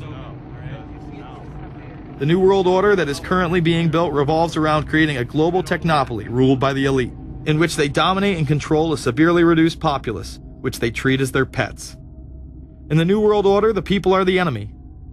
Internal documents released in March of 2009 reveal that the Department of Homeland Security is targeting citizens who discussed the New World Order, people with a Christian identity or sovereign citizens who argue that the government has gotten away from the intent of the Constitution and are strong states' rights advocates. People who are anti-immigration, stating, extremists will argue that immigrants are taking the jobs of U.S. citizens during times of high unemployment and without paying taxes. People who oppose the Federal Reserve banking system. People who display constitutional party or libertarian material. People who support Ron Paul. And those who have bumper stickers containing anti-government rhetoric. This document is one of literally thousands that make everyone a possible terrorist. This establishes a pattern of demonizing ordinary citizens while giving draconian powers to the state. You are considered guilty until proven innocent.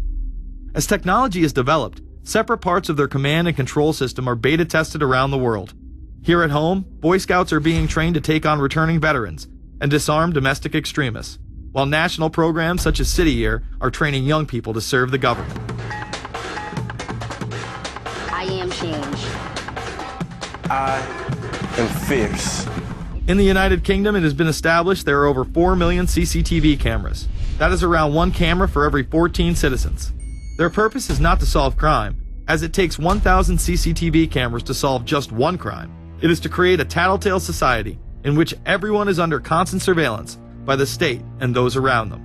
The company Internet Eyes is now paying people to log on to the internet and watch CCTV cameras in real time as they turn in criminals for cash. Families deemed by the state to be unfit in England have now been put under 24-hour CCTV supervision in their homes. This program has plans for 20,000 families in England, which is to double in the next 2 years. Your every move in both your home and the outside world is under constant surveillance by a criminal elite who operate above the law. As we are constantly under the microscope, their activities remain in the shadows. Obama extended diplomatic immunity to Interpol with Executive Order 12,425, further empowering criminal behavior within our own government. In the Middle East, endless wars will continue. Under the Obama administration, we have sent tens of thousands of more troops into Afghanistan, all while the same network exposed in the Iran-Contra affair discussed earlier controls the opium trade. It was revealed in October of 2009 that the CIA had been funding puppet Afghani leader Hamid Karzai's warlord brother for the last 8 years. He is the lead opium dealer in the region. It seems the same cartel that was dealing drugs in the 80s and 90s never stopped. After all, how else could the government fund black operation programs across the board? The Karzai regime has whole sections of it which are drug supported, and we can't touch it. We turned Afghanistan into the major supplier of heroin for the world. It happened under CIA supervision. This continues while many of the Taliban are literally on U.S. payrolls. Is there a possibility that we have Taliban employees? The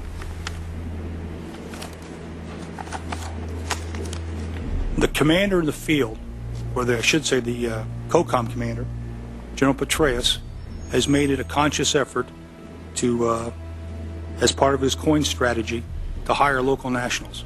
I can't talk in this forum, nor am I the qualified guy to talk about it, but there is no doubt in my mind, one day you're on one side of the ledger, the other day you may be on the other side of the ledger. Biometrics have been instituted in both Afghanistan and Iraq, where individuals are subject to fingerprint devices, iris scanners, and electronic databases to screen local residents as well as DNA tests. This includes anyone within the populace of a combat zone. Someone has to go out there with the biometric registration equipment, take your iris scans, take your scans and get you registered in the system like that. As scary and tyrannical as these systems seem to be, none may be as dangerous as the implantable RFID microchip. Through various pretenses, including terror, security, and entertainment, the chip has been promoted and integrated into society. In 2001, following the 9/11 terrorist attacks, the Jacobs family became the first family to be injected with microchips in front of a live television audience. We have a Florida family who are really pioneers in a brave new world. They have volunteered to be the first ever to have microchip identification devices implanted into their body. After 9/11, I was really concerned with the security of my family. In 2004, the FDA approved the use of RFID technology to be implanted into human beings. However, studies dating back to the 1990s show the implantable microchip has been linked to cancer in animals. But this has not slowed the agenda of control. In Barcelona, trendies get chips in order to receive VIP status at the exclusive Baja nightclub. A simple swipe of the arm gets them in without a line, and it pays for their drinks too. The Mexican government also chipped employees for security measures in 2004. We were interested today to hear that more than 100 law enforcement officials in Mexico are having microchips implanted in their arms. The chips allow a person to be scanned, sort of like a cereal box at the supermarket checkout. Mexico's Attorney General and 160 of his deputies have had microchips implanted in their arms. It is to provide access, said the Attorney General, to the right people in exclusive areas. Today, aside from being promoted as a device that can save your life by storing all of your medical information in it, it is being promoted as the next generation tool for video gaming.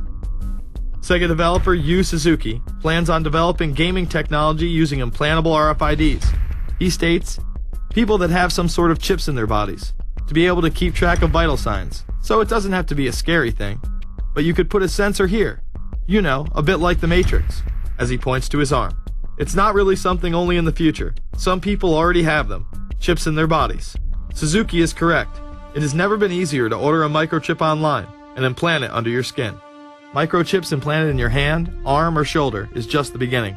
Some have already taken implantable brain chips that may enable the blind to see again, the deaf to hear, and much, much more, including the ability to download information directly into the brain and instantly communicate with anyone in the world, creating a worldwide mind. It's very interesting that the way that the New World Order is going is moving towards a system that is identical to that, whether it's going to be an implantable microchip, an RFID, a thumb scan, whether it's going to be some sort of a tattoo. Imagine a planet where every human being is required to be chipped at birth. This would be the final tool implemented in a command and control world government system, in which the elite rule the masses with total control of their lives. This is, of course, a terrible predicament for those of us who are convinced that this system is slowly but surely destroying this country and has to be changed. But we can't count on the elected presidents to do it, and we can't count on the elected Congress to do it. We somehow have to mobilize the technological resources of the internet to create some kind of new political force in this country. So is there anything else about the ruling class we should know? Politicians, business leaders, and media figures are often portrayed as pillars of morality while they describe themselves as Christian conservatives. Nothing could be further from the truth. In reality, many of the elite are groomed at a young age to take part in occult rituals. Those who attend Yale are indoctrinated into the Order of Skull and Bones, an elite secret society cloaked as a fraternal order. Yale University is 300 years old this year, and were you to visit its campus, you would see that it still has exotic clubhouses, which look like tombs where Yale's legendary secret societies meet. Their prestige and importance have largely evaporated, but the rituals are still a secret. And so when we heard that some enterprising characters had managed to spy on the famous Skull and Bones Society, we couldn't resist. Skull and Bones, people say it's a fraternity at Yale University, but it's really a postgraduate organization. So it was founded in 1832, and it's not like a normal fraternity. People don't pledge. These people choose who they want to come. So they do the recruiting. They recruit 15 people every year, people who they see are going to be powerful people in the future. So they're recruited when they're a junior in college. A lot of these people come from really wealthy and influential families because they know that this person has the resources to then elevate them to a position of power that can benefit the club. The video shows the neophytes, or initiates, kissing a skull, then performing a mock human sacrifice. Horrific screams caught on tape include chants of, "The devil equals death, death equals the devil." True. Famous alums include Senators John Kerry and John Chafee, to name two, cabinet secretaries such as Averell Harriman, and 3 presidents, William Taft, George Bush, and George W. Bush, who's been reluctant to talk about Skull and Bones. Does it still exist? The thing is so secret, I'm not even sure it still exists. Former Skull and Bones members and current members have been presidents, heads of the CIA, senators, heads of business. I mean, huge, huge corporations. These people have the network that brings them to such a position of power that most people could only dream of. Bush would run against his fellow bonesman and distant cousin John Kerry in 2004. You both were members of Skull and Bones, a secret society at Yale. What does that tell us? Not much, because it's a secret. Is there a secret handshake? Is there a secret code? I wish there were something secret I could manifest. 322, a secret number? There are all kinds of secrets, Tim. You were both in Skull and Bones, the secret society. It's so secret we can't talk about it. What does that mean for America? The conspiracy theorists are going to go wild. I'm sure they are. I don't know. I haven't seen the web. Number 322? This is an elaborate, occult, ritualistic entry into this group that they are now a member of for life. This culture of death and the occult continues long after college. Later on in life, these pagan rituals carry on in the redwoods of Sonoma, California. And what is the Bohemian Grove? Well, it's a kind of summer camp for the powerful, an all-male gathering in great secrecy. This group was formed in the late 1800s by artists, industrialists, and politicians. Bohemian attendees worship the owl as their deity. The Aztecs, Mayans, and other natives of Mesoamerica consider the owl a symbol of destruction and death. This is why the opening ritual for the club is the cremation of care. During the ritual, the effigy of a baby is rowed across the water by the Grim Reaper and given to a high priest, who then tosses it on a fiery sacrificial altar of a 40-foot owl god. It is an earth-based ritual in which care is burned away. The conscience is symbolically cast aside so that they may ignore the pain they have inflicted on others for the advancement of their own agendas. With this ceremony called the cremation of care, that begins the 2-week encampment where the body of dull care, symbolizing woes and concerns, is burned on an altar in front of a big owl statue. When that ceremony ends, they all start to cheer and yell. You have to ask yourself why it is that somebody would want to do that, let alone these elite people. And if you look at the elite throughout history, many of the people that achieve pinnacles of power are into the occult. They seek a supernatural way to gain power. Why are Christian conservatives such as the Bushes and Newt Gingrich attending the Grove? And I recognize I'm not going to be invited to Renaissance Weekend or that Bohemian deal where Newt, Rush, and Dick all sit in a teepee naked beating on tom-toms. Why does the media barely mention the Grove? Because many of them are in attendance. Late political cartoonist Phil Frank of the San Francisco Chronicle draws a reporter thinking about his loyalties to Bohemian Grove as he takes notes for a story. Stories about what happens in these redwoods are hard to come by. A campground statue reminds Bohemians to keep their mouths shut about the Grove. Many world events have been shaped at the Grove, including the creation of the atomic bomb. Discussions at the Grove in the 1930s helped lead to the development of nuclear power and the atomic bomb. Every Republican president since Calvin Coolidge has been a member, as well as many Democrats, including Jimmy Carter. If you look at the membership lists of the Bohemian Grove and the Council on Foreign Relations, the Bilderberg Group, a lot of the key level people are overlapping and are involved in numerous groups. In addition to pagan rituals that take place there, this all-male club also deals with darker themes through the plays Montezuma, which feature Aztec human sacrifice, and Faust, which feature Mephisto. Some of these plays are disturbingly flamboyant.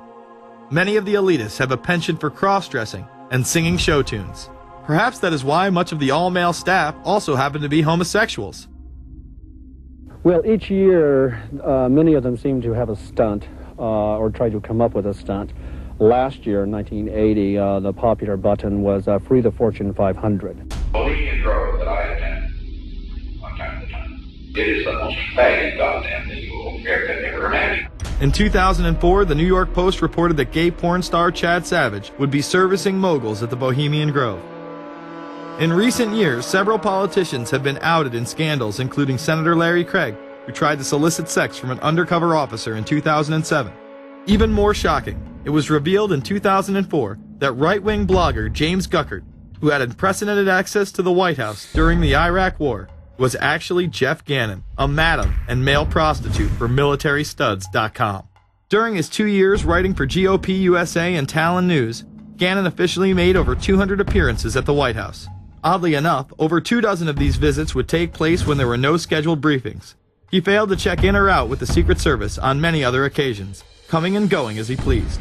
These type of activities are not new to the White House. In 1989, headlines involving callboys in the White House rocked the cover of the Washington Times. The Washington Times reported today that unidentified White House aides in the Carter, Reagan, and Bush administrations now are being investigated for using the services of a callboy ring. The paper reports that 2 of the male prostitutes were given a late-night tour of the White House last year. Hundreds of credit card receipts obtained by the Washington Times confirm that its clients were key officials of the Reagan and Bush administrations, military officers, congressional aides, and U.S. and foreign businessmen with close social ties to Washington's political elite. This ring extended beyond the White House and into Congressman Barney Frank's bedroom. Barney Frank, one of 2 openly homosexual members of Congress, acknowledged having used a male prostitute, whom he then hired as a personal employee. The man had keys to Frank's basement apartment on Capitol Hill. Frank paid him approximately $20,000 out of his own pocket to be his housekeeper and driver. But as first reported in today's Washington Times, the man was on probation for sex crimes and a drug conviction, and he ran a prostitution business out of Frank's home. Although Frank tried to claim ignorance, Stephen Goby, the prostitute in question, claimed that Frank was completely aware of what was going on, and was even receiving free and discounted sexual services. The fix seemed to be in. Frank was threatening members of Congress to remain silent prior to being exposed in this sex ring. Massachusetts Democrat Barney Frank, a homosexual, threatened to expose fellow congressmen he knew to be gay unless they stopped spreading rumors. Questions stopped and Frank walked away with a slap on the wrist. Some members of the Ethics Committee were disgusted. Do we tolerate, do we condone a member of this body who knowingly permits a house of prostitution to be operated out of his residence? You have just heard one of the most edited, selective garbage that has ever been put forth, in my opinion, in this House. Again, we see people of the highest levels of power involved in the most repulsive and decadent of crimes. They couldn't care less about the code of conduct that's taught in all major religions about treating others the way that you want to be treated. And then they masquerade, they put this false front on that they're like everybody else, because your average person wants to do right, believes in some sort of a karma, believes in some sort of a divine justice in the universe. And so these people need to put on this front that they're like the average Joe in middle America, that they go to church every once in a while, and that they believe in an afterlife and a divine justice. And so they have to put on this front that they're like everybody else in order to get elected and to be accepted and to not have people look at them suspiciously, because if somebody goes around and openly admits that they were an atheist or that they were some obscure religion, people aren't going to throw their support behind them as much, and they're not going to trust them as easily. The reality of this behavior is never revealed to the public, as the media keeps any revelations quiet. Unfortunately, these type of activities continue to this day. Florida Congressman Mark Foley chaired the House caucus on missing and exploited children, and went on television praising Chris Hansen's To Catch a Predator series. The Dateline piece has probably done more than any law we can create. Foley was later caught attempting to have sexual relations with numerous underage pages. Congressman Mark Foley, the man who championed the Child Protection Act of 2006, resigned after inappropriate emails and instant messages surfaced that he sent to former congressional pages. Once more, no charges were even filed. Foley himself has checked into rehab. No one has been charged with any crime. The predator class acts like Roman emperors, indulging in excess that includes sex with young boys while portraying themselves as men of the Lord. The insanity is that we have allowed an interwoven elite criminal class to rule over us while posing as the saviors of the planet. We have learned they will stop at nothing to achieve their goals and are not held accountable for their crimes. They prey on the system rather than protect it. This is not a new world order of peace and prosperity. It is not a world government to save the earth. During difficult times, we must remain ever vigilant against seemingly positive solutions imposed to suit their aims. Crises there will continue to be. In meeting them, whether foreign or domestic, great or small, there is a recurring temptation to feel that some spectacular and costly action could become the miraculous solution to all current difficulties. We are threatened by a superclass that control the flow of information and hide technology from the public. The prospect of domination of the nation's scholars by federal employment, project allocations, and the power of money is ever present and is gravely to be regarded. We must also be alert to the equal and opposite danger that public policy could itself become the captive of a scientific, technological elite. It is time to put down the remote control, to turn off your Xbox, and start paying attention. It is time to step away from everyday luxuries and pop culture and take action against a monolithic, concentrated evil in order to save what's left of humanity. We must now trade in our apathy for action in order to defeat this invisible empire.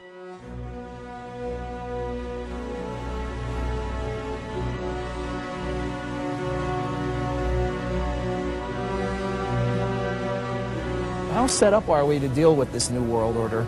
I think we're going to hear a lot about that today. Let's take the New World Order. It's an interesting phrase. I've been thinking a little bit about the structure of the world, right? The New World Order, as everybody says. The peace could yield to the pernicious New World Order. The New World Order. The New World Order. The New World Order. The New World Order. This New World Order. Stay fixed on your goal of imposing the New World Order. We kept talking about a New World Order. A New World Order. That's what we need now. A new world order with swing. One war and one victory doth not a new world order make. Conservatives used to believe in the United States of America rather than the United States of the New World Order. The ambition to create a new world order. Whose world order is this? And of course what he called it was the New World Order. Respect for a new world order. We can see a new world coming into view, etc., etc. That's the core of the new world order that we want to try to build. It's the sole superpower, new world order. New world order. A new world order. To a new world order of peace. Let's say a new world order, for want of a better term. Entities of the new world order. The whole concept of new world order is something else. It really says that the state is God. The state will play a bigger role in the economy. New order. What Wilson wanted was a new world order, not just a new world order. In order to compete in the new world order. Compete in this new world order. This is the third leg of the new world order. We had the World Bank, we had the IMF, and now we had the World Trade Organization. A rigid new world order. This hoped-for new world order. Constructing a new world order. In the new world order of the 21st century. The new world order we're going to put in place in this new world order. In this new world order. The patriots in this country are not going to see their rights diminished in order to create a new world order. That President Bush has described as a new world order, which I share that, we all share that same desire. A new world order is surely in the making here. Are we ready for the new world order? It's a timely and often controversial question. You don't hear a politician speak the way you do in America. It's about the future of Europe and a new world order. Mr. President, thank you so much, and I hope to have you again, and I hope to see you again.